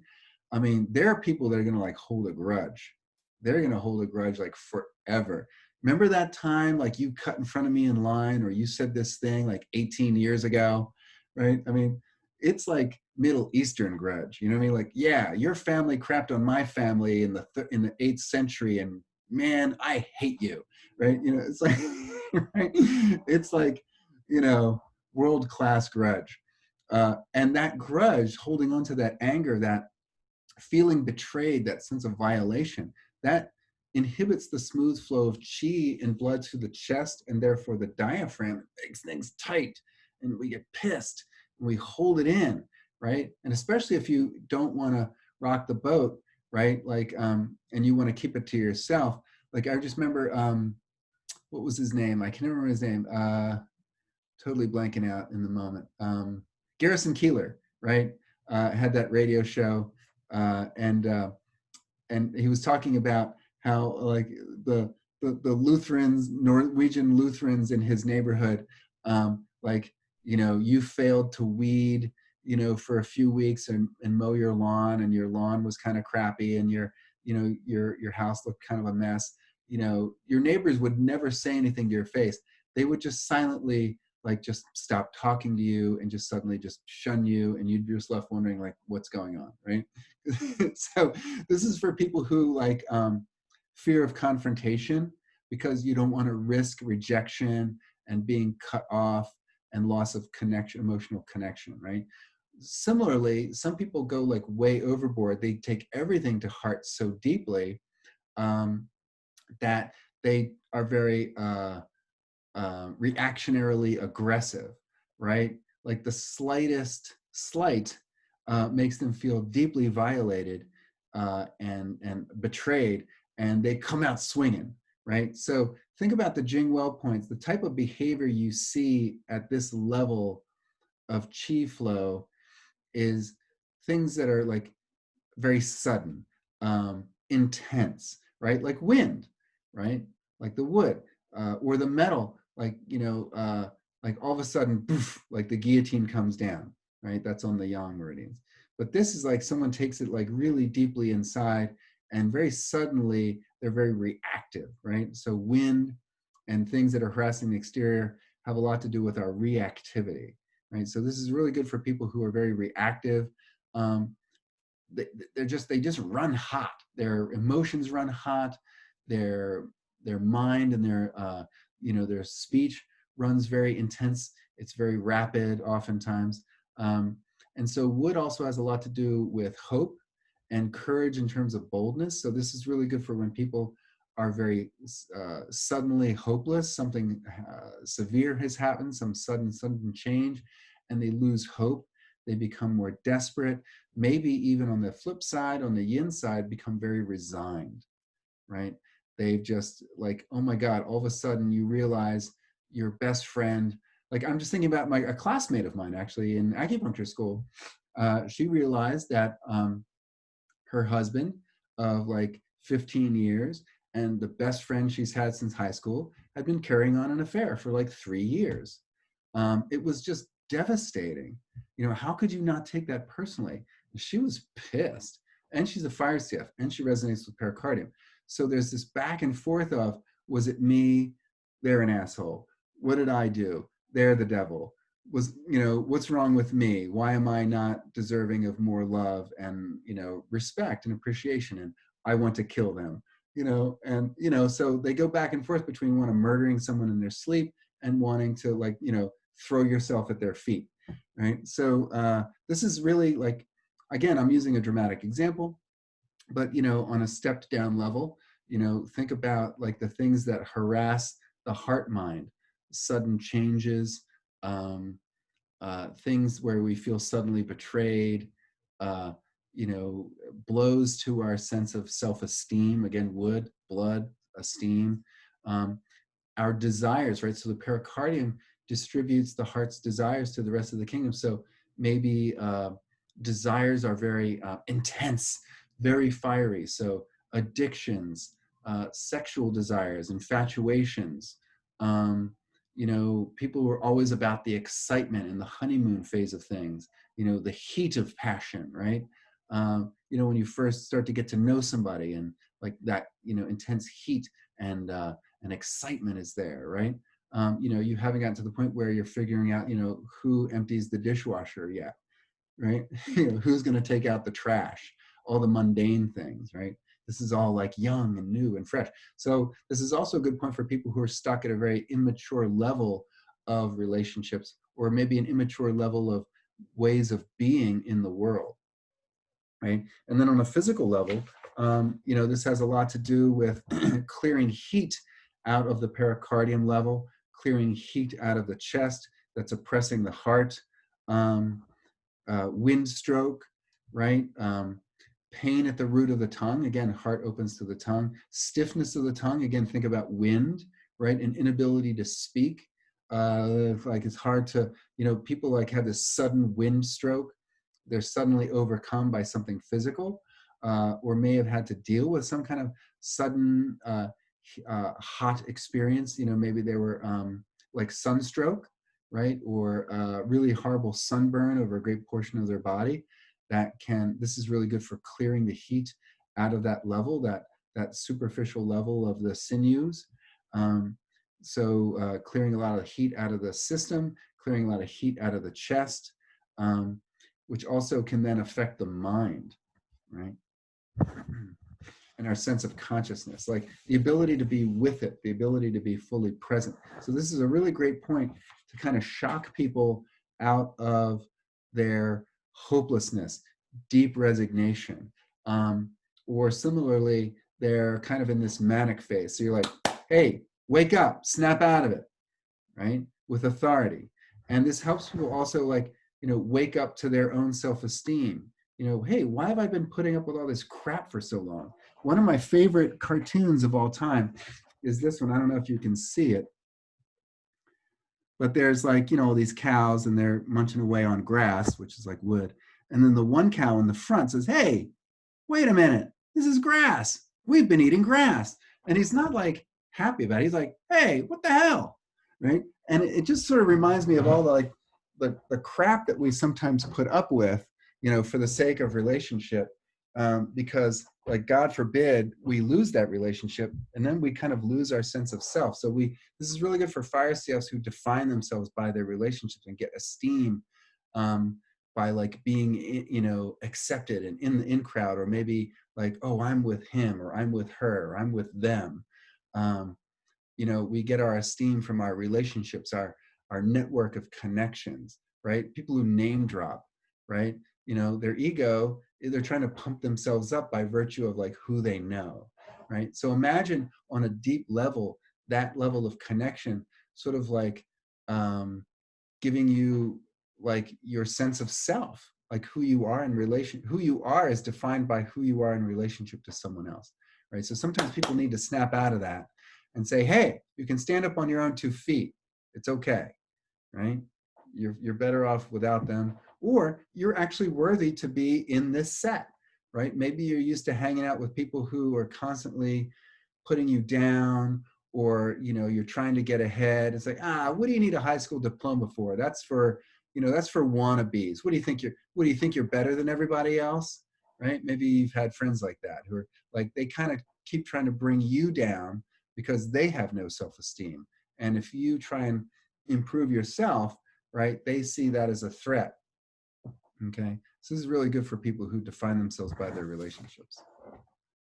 All right. So let's take a very short break. Why don't we break till about, let's say, can we just do till 1:15? Is that okay? Or do you want 10 of?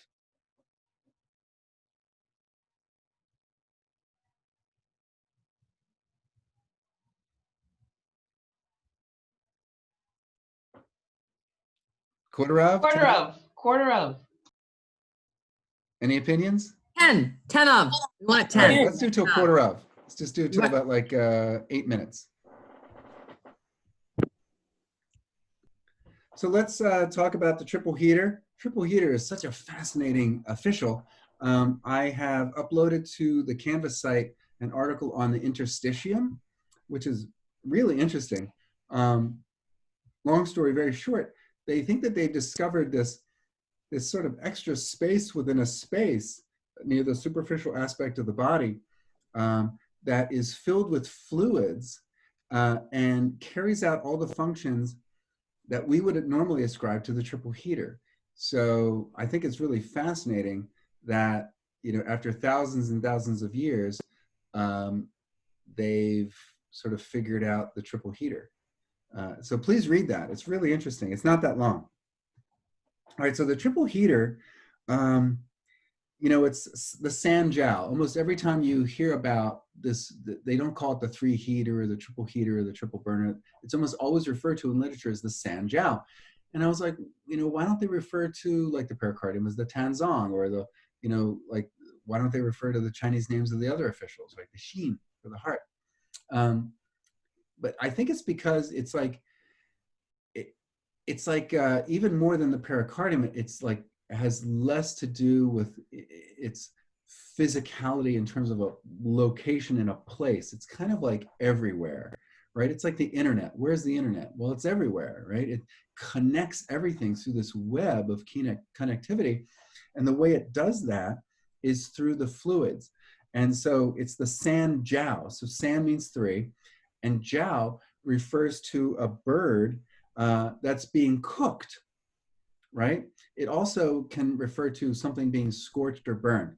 So if you think about cooking, you want to cook to the point where the blood inside the bird, the meat, is destroyed, right? You know, you don't want blood running out of it. Pardon me if you're a vegetarian and you get grossed out by this, but it's an apt analogy. You know, if you're cooking burgers on the grill, if you're cooking, you know, poultry or something, you know, you wait till the blood comes out to the top, right, out, and then you flip it over, right? And that's, you want to seal in some juices and moisture, but you don't want like blood running through it, all right? So similarly, we want a metabolism that doesn't like cook all of our juices, right? We don't want a super high fever, right? That cooks the fluids, including the blood. But we don't want to be so cold and not warm enough where, our juices aren't flowing. It doesn't give them the capacity to move smoothly. Everything's kind of like frozen or stagnant in place. So it implies this, there's this something being cooked, and that's the fires of our metabolism, which come from Ming Men. And we'll talk a little bit about the relationship between Ming Men and triple heater in a bit. So this number 3, referring to the 3 burning spaces, these 3 main areas of activity on the torso, right? The upper jowl, middle jowl, lower jowl. And then this idea of a bird inside of a cooking fire, that there's this process, like, we're the bird, like, our metabolic processes are like this cooking process. And we don't want to be scorched and burned and overdone, but we don't want to be underdone either. So there's this sense of like this sort of Goldilocks quality of like just right? We want a temperature and the fires of metabolism to be regulated and homeostatic. And so I'm going to mention a bunch of functions on the body level, but remember, when we get to the end of the body level, everything that the triple heater does, it does by virtue of its regulation of the fluid network, right? It's responsible for the opening up of passages and irrigation, and the regulation of fluids stems from it. So on a physical level, it's said to help reduce fevers, right? And obviously as a fire official, it's going to be effective for treating heat conditions, right? And so in this case, it's heat conditions affecting all 3 jiao. Primarily, it treats fevers at the Wei defensive qi level or at the qi level itself, the yin qi level, right? And think about how the pericardium and the triple heater relate, right? Treating fevers at the pericardium treats fevers at the yin nutritive qi and blood level, right? Triple heater deals more with the heat that's a little bit further towards the exterior, right? The qi level, the Wei qi level, right? And distally, the triple heater points that meet with the pericardium channel are very classically known to treat fevers, which is like pericardium 6, triple heater 5, right? So it's really good at regulating our temperature and our thermostat. It's also said to benefit the ears. Again, remember I said, look at where the channel goes. So it winds around the ear. So this has a lot to do with the fluids that allow us to hear, right? The kidneys sort of control like the tympanic membrane and our ability to really like hear and pay attention and be wary, right? But this benefits the ears in terms of the circulation of fluids that move through the ear. And similarly, the triple heater meets the Shaoyang complement, the gallbladder, at the ear, right? Triple heater ends up here and then gallbladder begins right here. And so the wood is about our ability to orient our vision to the horizon. So think about like people who have like ear issues that leave them feeling dizzy and unstable, right? If you've ever had fluid in your ear, it can make you feel a little bit like mucked up, like a little confused, maybe even disoriented, right? Also via its relationship with the Shaoyang counterpart gallbladder, it's really good for clearing heat from the eyes, right? It's also really excellent for treating headaches that occur on the sides of the head. Sometimes the top, but mostly like headaches that are along the trajectory of the gallbladder and the triple heater. Really good for that. Migraines, for example. Again, think about, wind, wood, counterpart, Shaoyang triple heater, regulating the fluids. And so they say if you want to treat blood and if you want to expel wind, treat blood. And part of the nature of blood is like the fluid part, like the plasma part. So I think the plasma aspects of the blood may be under the auspices of the triple heater and pericardium. Excuse me. And then it said to, of course, harmonize the 3 jiao. And this refers to the regulation via the communication system between the many organs in the 3 jiao. And this is done by the virtue of the deeper pathways of the qi flow, including divergent meridians, which we'll get to in later courses, as well as the fluids. So the way the triple heater regulates the use of and regulates the nature of the fluids themselves, that's its superpower, right? The pericardium superpower is its ability to open, to reveal our true heartfelt nature and be vulnerable from a position of strength, right? And to recognize when the right time is to open and when the right time is to close. That's its superpower, right? That's how it regulates the interior and exterior, right? This is more about, and that's via the Shen, right? It regulates the Shen in that way. But here, the triple heater uses the fluids, right? Which ironically is a relatively yin thing, right? The fluids. But what it does is it uses these yin fluids to regulate the heat, which is a yang fire phenomena. So it uses the fluids to clear heat, expel wind, to remove obstructions from the channel, to remove obstructions from the different jiao, and to remove obstructions that are affecting the joints of the body, particularly the upper body, because the triple heater affects mostly the upper body. And why the joints? Synovial fluids. Synovial fluids. So this is really good when people are experiencing like heat in the joints that are drying out the lubricating fluids that are making them either cramp up or stiff or painful, right? Or weak, right? And so it also is said to transport our yuan source original qi to all the source points, to all the officials. So it does this by regulating that yuan qi network.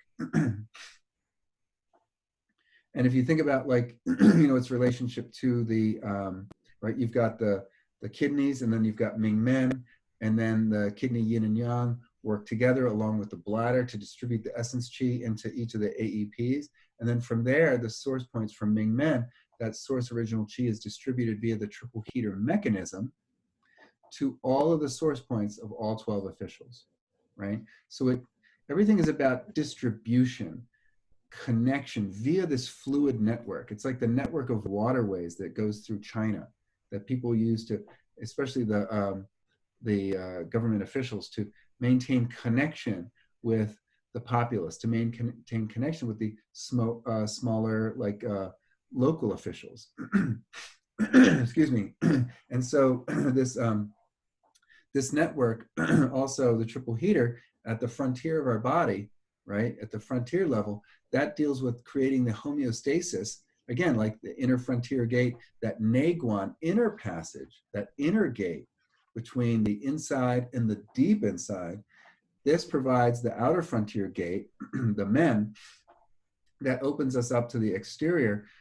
So it opens our Shen to the exterior, allows the Shen of others to enter the outermost layers of our inner being, right? You've got my attention, right? As well as moderating the interior and exterior versus thermostatic homeostasis, making sure that based on the weather going on out there, that the internal environment is able to be moderated appropriately, right? So it helps to regulate our thermostat, to regulate our hormones, right? So that the internal temperature and the external temperature are in harmony. So this has a lot to do, its themes are communication and harmony, right? And so these are some of the bigger themes that show up in terms of a triple heater on a physical level, as well as on a mental, emotional level, and spirit level. So in terms of the mind, it assists the pericardium or heart protector in venting the accumulated heat that comes from frustration and unfulfilled desires. Remember, it's related to the pericardium, I mean, the gallbladder, right? What's the gallbladder deal with? It helps us to navigate and kind of go with the flow, all the changing details that force us to make, on-the-spot decisions, like thousands of decisions every day. So on the flip side, that can result in frustration, which stagnates the qi.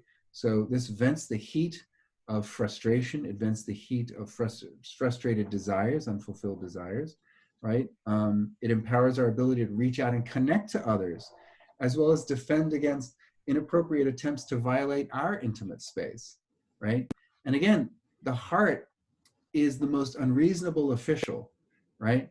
The heart knows reasons that reason knows not, is that old saying. So there might be times that just like it doesn't feel right to open up to somebody, or maybe it just feels right to open up and to connect to somebody, even though your mind, it doesn't really make sense, or maybe it doesn't make sense to your family or your friends, but it just feels right to you in a really deep, deep way that just feels appropriate. So it harmonizes our inner emotional states of being. And if you think about hormones, these fluids, right? These fluidic substances, these chemicals, these biochemicals that move through fluid that moderate our mood, moderate our temperature, moderate our cycles, right? This is all under the auspices of the triple heater, I believe, right? So it harmonizes our inner emotional states of being with their external social environment to enable healthy and appropriate connection and maintain healthy, appropriate relationships. So if you're walking in on a wake and everybody is quiet, or you're walking in on church, like you've ever been late to church,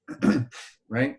A lot of movies show this. Somebody stumbles into church and they're not really like able to take the temperature of the social interactions, like they're not able to take the social temperature of the mood of the moment. They come in and maybe they're really loud when everyone is quiet and the situation is calling for quiet. Or maybe the situation is calling for boisterousness and they themselves aren't able to rally and they're kind of stuck in this sort of quiet, sullen place, like at a party, right?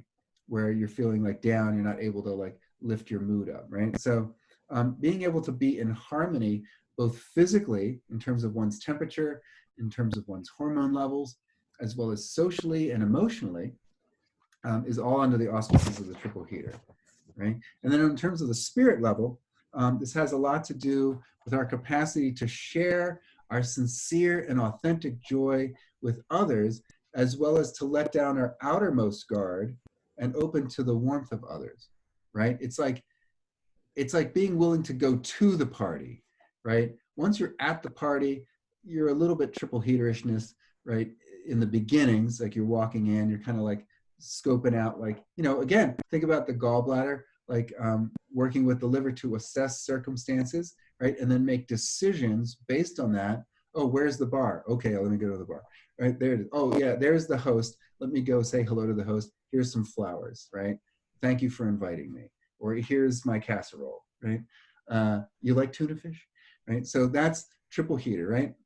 Trying to smooth and lubricate social interactions, social relationships, right? But once you're at the party, now you're like, pericardium kind of kicks in, you know, do I talk about the weather? Do I talk about like the traffic? Or do I talk about something more sincere or something that's more close to my heart and that resonates with something that I'm passionate about? Or do I just chat about the stock market, right? So the triple heater and pericardium work together to kind of like, you know, do I let my guard down enough to even go to the party? And then once I'm there, do I let my guard down enough to have like a sincere conversation, right? Like my wife jokes, like, you know, God forbid anyone invites her to a party and expects her to make small talk, because this is not going to happen, right? You know, within 5 minutes, she's talking about like, you know, someone's like deep, the deepest aspects of their relationships. She's just brilliant in that way. And she finds her way in. And so, you know, so for a fire CF though, they're going to be like, let me check this out. I'm not sure, right? So the pericardium and the triple heater help us also to detect sincerity. So if you meet my wife, Khadija, you will see that she is 100% sincere. Like she's not trying to get one over on you. She's not trying to get the goods, you know, the information to like then manipulate you with it.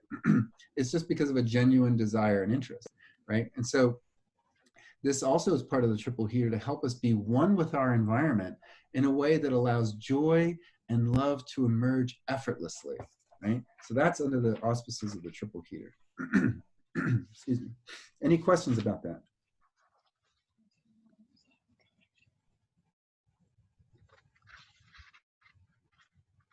Okay, no questions. Right, let me find the notes here.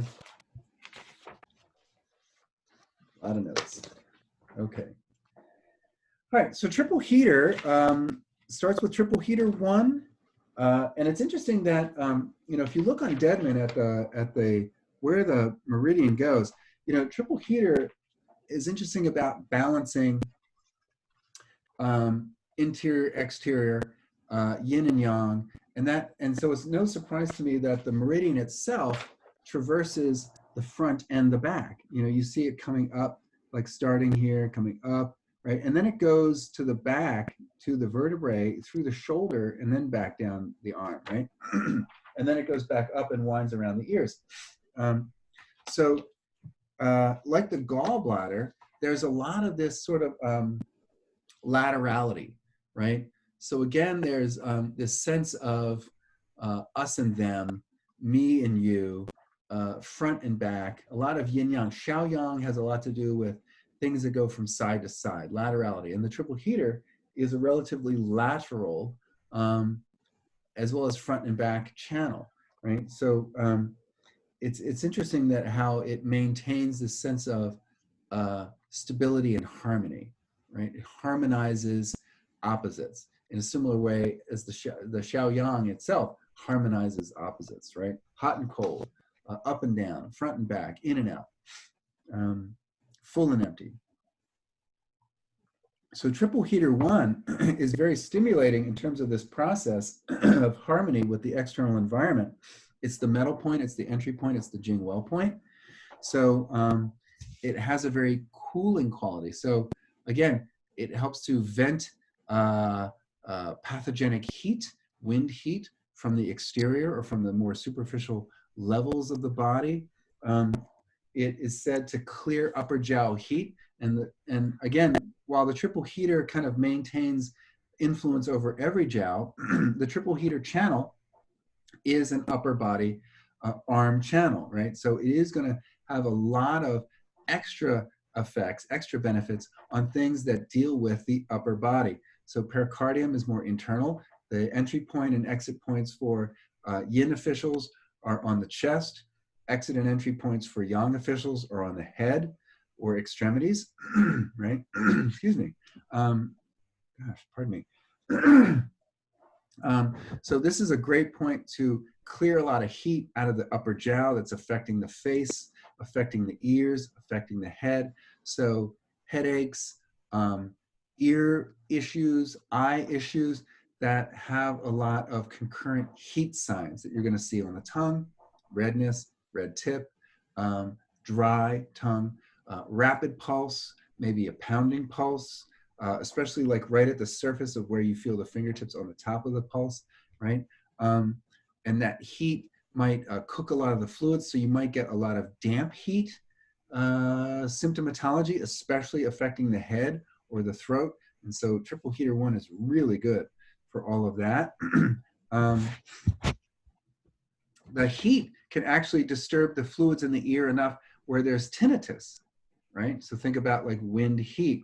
That's that ear ringing that comes from some harassing, either physically or emotionally harassing external factor that's creating confusion, that's creating upset. Remember, wind, change, heat, passion, vitality, right? So maybe something is harassing us in a very yang way, or you've got a lot of heat that's been generating over time and is now rising up into the head, disturbing the fluids of the eyes, the fluids of the ears, and the smooth flow of qi and blood through the sides of the head, as well as maybe even the throat, right? So you'll see a lot of symptoms for heat affecting the upper jowl, and Jingwell points are great for, especially to bleed them, to vent that heat out of the system. Fevers as well, of course, right? That's the big one. For me, it's like also, again, this Jingwell quality of waking people up to the value of their own warmth, their own heart. Again, the pearls before swine kind of theme, where you want to support people in having relationships of real quality, but be able to recognize that from the get-go. Like, the best way to avoid trouble is to not put yourself where trouble, like, don't go where trouble lives. You know what I mean? Like, I'm trying to think of like a conversationally appropriate analogy, but I'm not thinking of anyone. So So I'll just use one from like my own life, right? So my friends and I, we'd want to cop dope, right? So where do you go to cop dope? So you can either like go out on the street, right? And then you are vulnerable to being at the mercy or at least exposed to pathogenic influences, individuals that might rob you, individuals that might, or worse, they might try and beat you up or kill you. You might run into an undercover police officer, right? Or, maybe going in, like if you're an alcoholic, like don't go to a bar, right? Why? Because that's a place where you're vulnerable. You're putting yourself in the outer environment that's potentially threatening, right? That's a better analogy. It's like if you have issues with betting and gambling, you're not going to go to a racetrack. You're not going to go to a casino. You keep yourself out of the environment. Triple Heater 1 helps us to recognize what environments help us thrive and what environments are going to be potentially injurious to us, right? If you are married and you find yourself attracted to someone else, like don't spend time with that someone else, right? Don't put yourself in situations that might, become injurious to your life, to your heart, to your well-being, right? To your relationships. So this helps us to regulate. And so what obscures our ability to do that? Heat and phlegm and wind. And this is a point for clearing all these obstructing influences. So that's the Shei Qi, but you might have mental Shei Qi, like, hey, maybe it's not so, but that bar looks really fun. I saw an ad for this casino and it looks really, it actually looks really fun. I'm sure I'll be okay, right? This delusionary state, right? So it helps us to snap us out of these delusionary ideas. These like, well, it's not going to hurt if I do it just a little, right?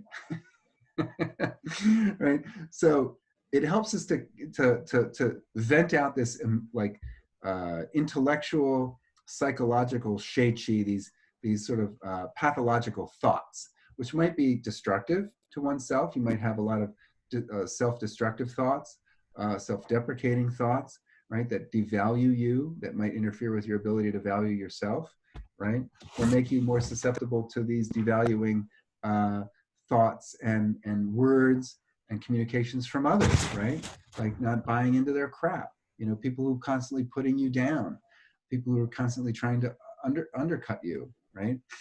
This is a way to kind of cut them out. Nope, I realize I'm worth more than this.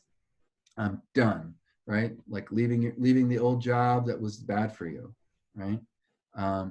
It wakes us up to assess the quality of our relationships, especially the relationship with ourselves. So Triple Heater 2, fluid secretion gate, also known as fluid gate. This is the water point, the yin spring point. It's a great point for clearing heat that's agitating the upper jiao again, maybe not so sudden and severe as what you would use for Triple Heater 1, but this has more to do with like the fluidity of things, the juiciness of things. It's used anytime there's too much or too little fluid on a body, mind, spirit level, right? So on the body level, that shows up as dry throat, excessive dryness in the head, in the ears, in the sinuses, or maybe even swellings, right? There's too much fluid. The person could also feel cold. So, similarly, if there's too much fluid, it makes us feel full. There's swellings in the face, swellings in the throat, right? But if there's too much heat, that burns up the fluids, which makes us very dry. It also can make us very itchy. And if the heat lasts long enough, then it starts to affect the Shen and it makes us irritable. So this is really good for chronic heat that's damaging the blood. And the blood then can't nourish and moisten the skin. It can't nourish and moisten the sinews and the joints and the tendons. And over time, this heat can even start to burn up the nervous system. And so that stimulates a process called Wei atrophy, where a person gets like weak joints, weak muscles, maybe muscle atrophy, right? And again, when the joints are very dry, there's not much fluid in there, and the fluid in the collagen dries out, and the elasticity of the skin is less. you're going to feel a lot more stiffness, a lot more inability to like flex your hands, flex your fingers, move your wrist, move your elbows, maybe even your neck is going to get stiff and tight, right? It might even start to affect the ears, again, more tinnitus, even deafness, right? So that's how it shows up on a physical level. And behaviorally, it's very agitating, right? Very irritating. People are very, like not as super reactive as might be indicated in triple heater 1, but it feels like something's like constantly like, you know, under their skin, right? That kind of irritation. So this helps to bring in the qualities of the water, wisdom, reflection, refreshment, rejuvenation, slowing things down, because heat speeds things up, right? So people who are moving through life too fast, people whose minds are like way too fast, it helps to like, okay, they're too impulsive, right? Their heart's desires, they just leap before they look.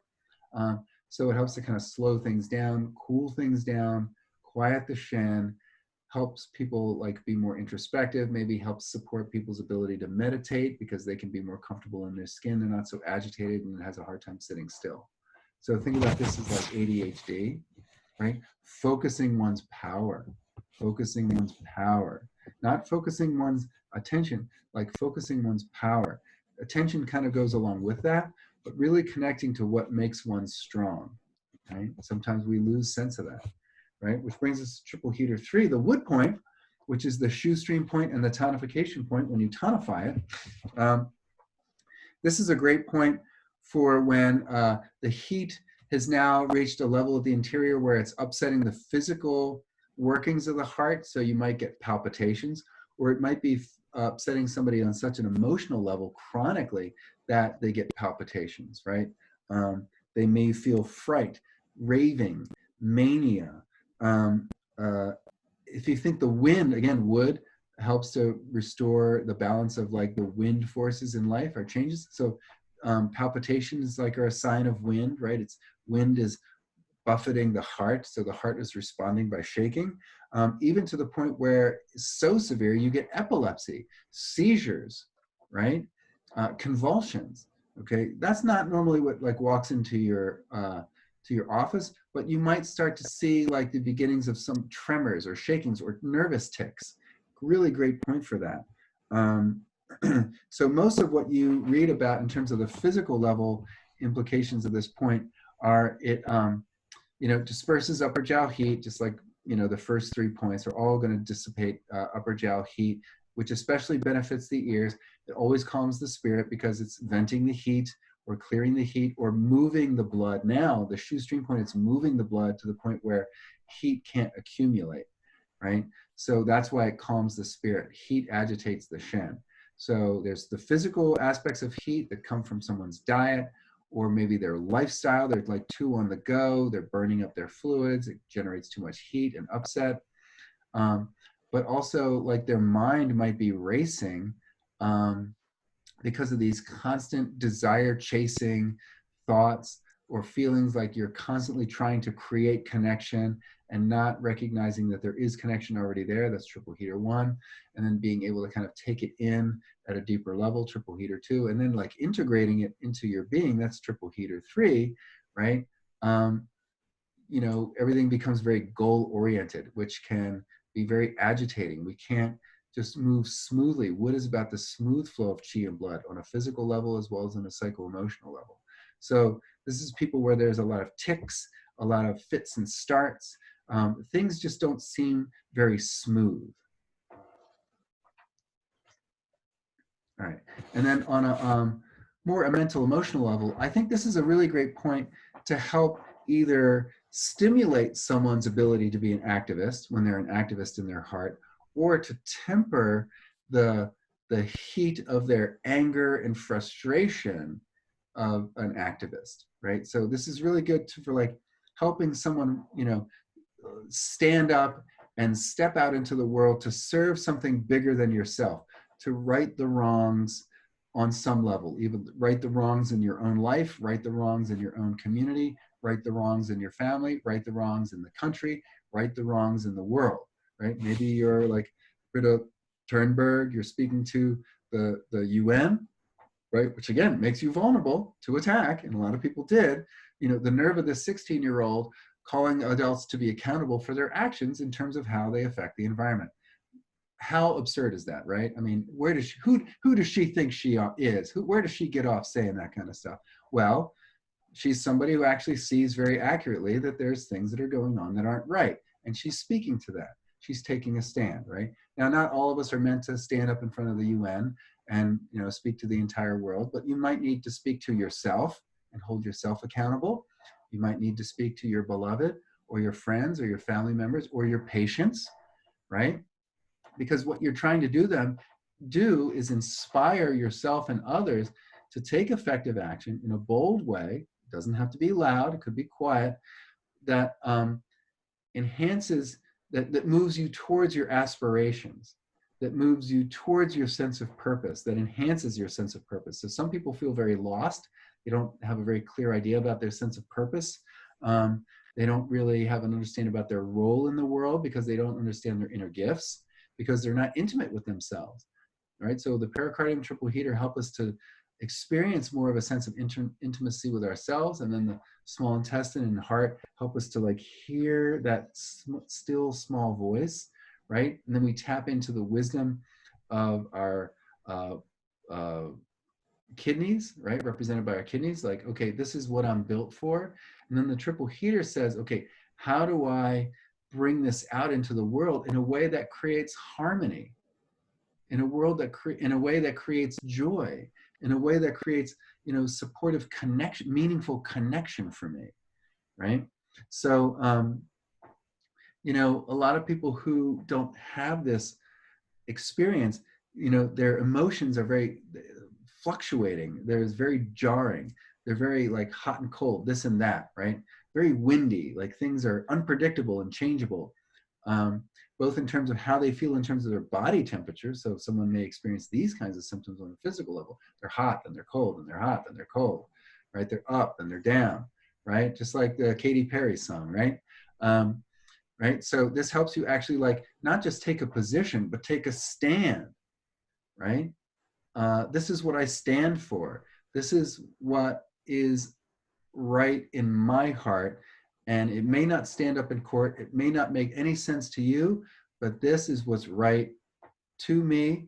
And I want to then take this and serve the greater good with a sense of purpose, right? So this is a really good point for like teenagers who are kind of lost, or maybe adults, they're going through a midlife crisis or whatever. They're going through a new phase in life. Circumstances have changed. I don't know who I am anymore. It's not easily defined. I have to actually now, for the first time, maybe ever in their lives, figure out this is who I am, and this is what I'm about. And you do that by virtue of what you love, particularly for fire CFs. You know, do what you love. And then the way you do it, the how, is navigated by the Shaoyang, making decisions, right, based on your harmonious connection to the inner and outer environment, right? So that's that point. So I'm actually going to stop us there because I wanted to finish at around this time. We'll pick up with triple heater 4 and then the rest of gallbladder next time. In the meantime, if you do have any questions at all, please do not hesitate to contact me. Happy to connect outside of class. In the meantime, I have uploaded some other videos. They've been really hard to upload to Canvas for some reason, so I have uploaded them to my YouTube channel. So please watch them. There's some on the bladder, and there's some on the kidney, I'm also trying to upload like these as well. So please watch those and keep a lookout. In the next day or two, I'm going to be putting out the midterm exam. And if you have any questions or concerns about that, please don't hesitate to let me know. All right. Any last questions, comments, concerns? All right, very good. All right, well, I hope you have an awesome day, and I can stay on. There's some of you that have questions that you want to ask after class. So I'm going to end the recording, but I'm going to keep the meeting open. All right. Take care, everybody. Thank you.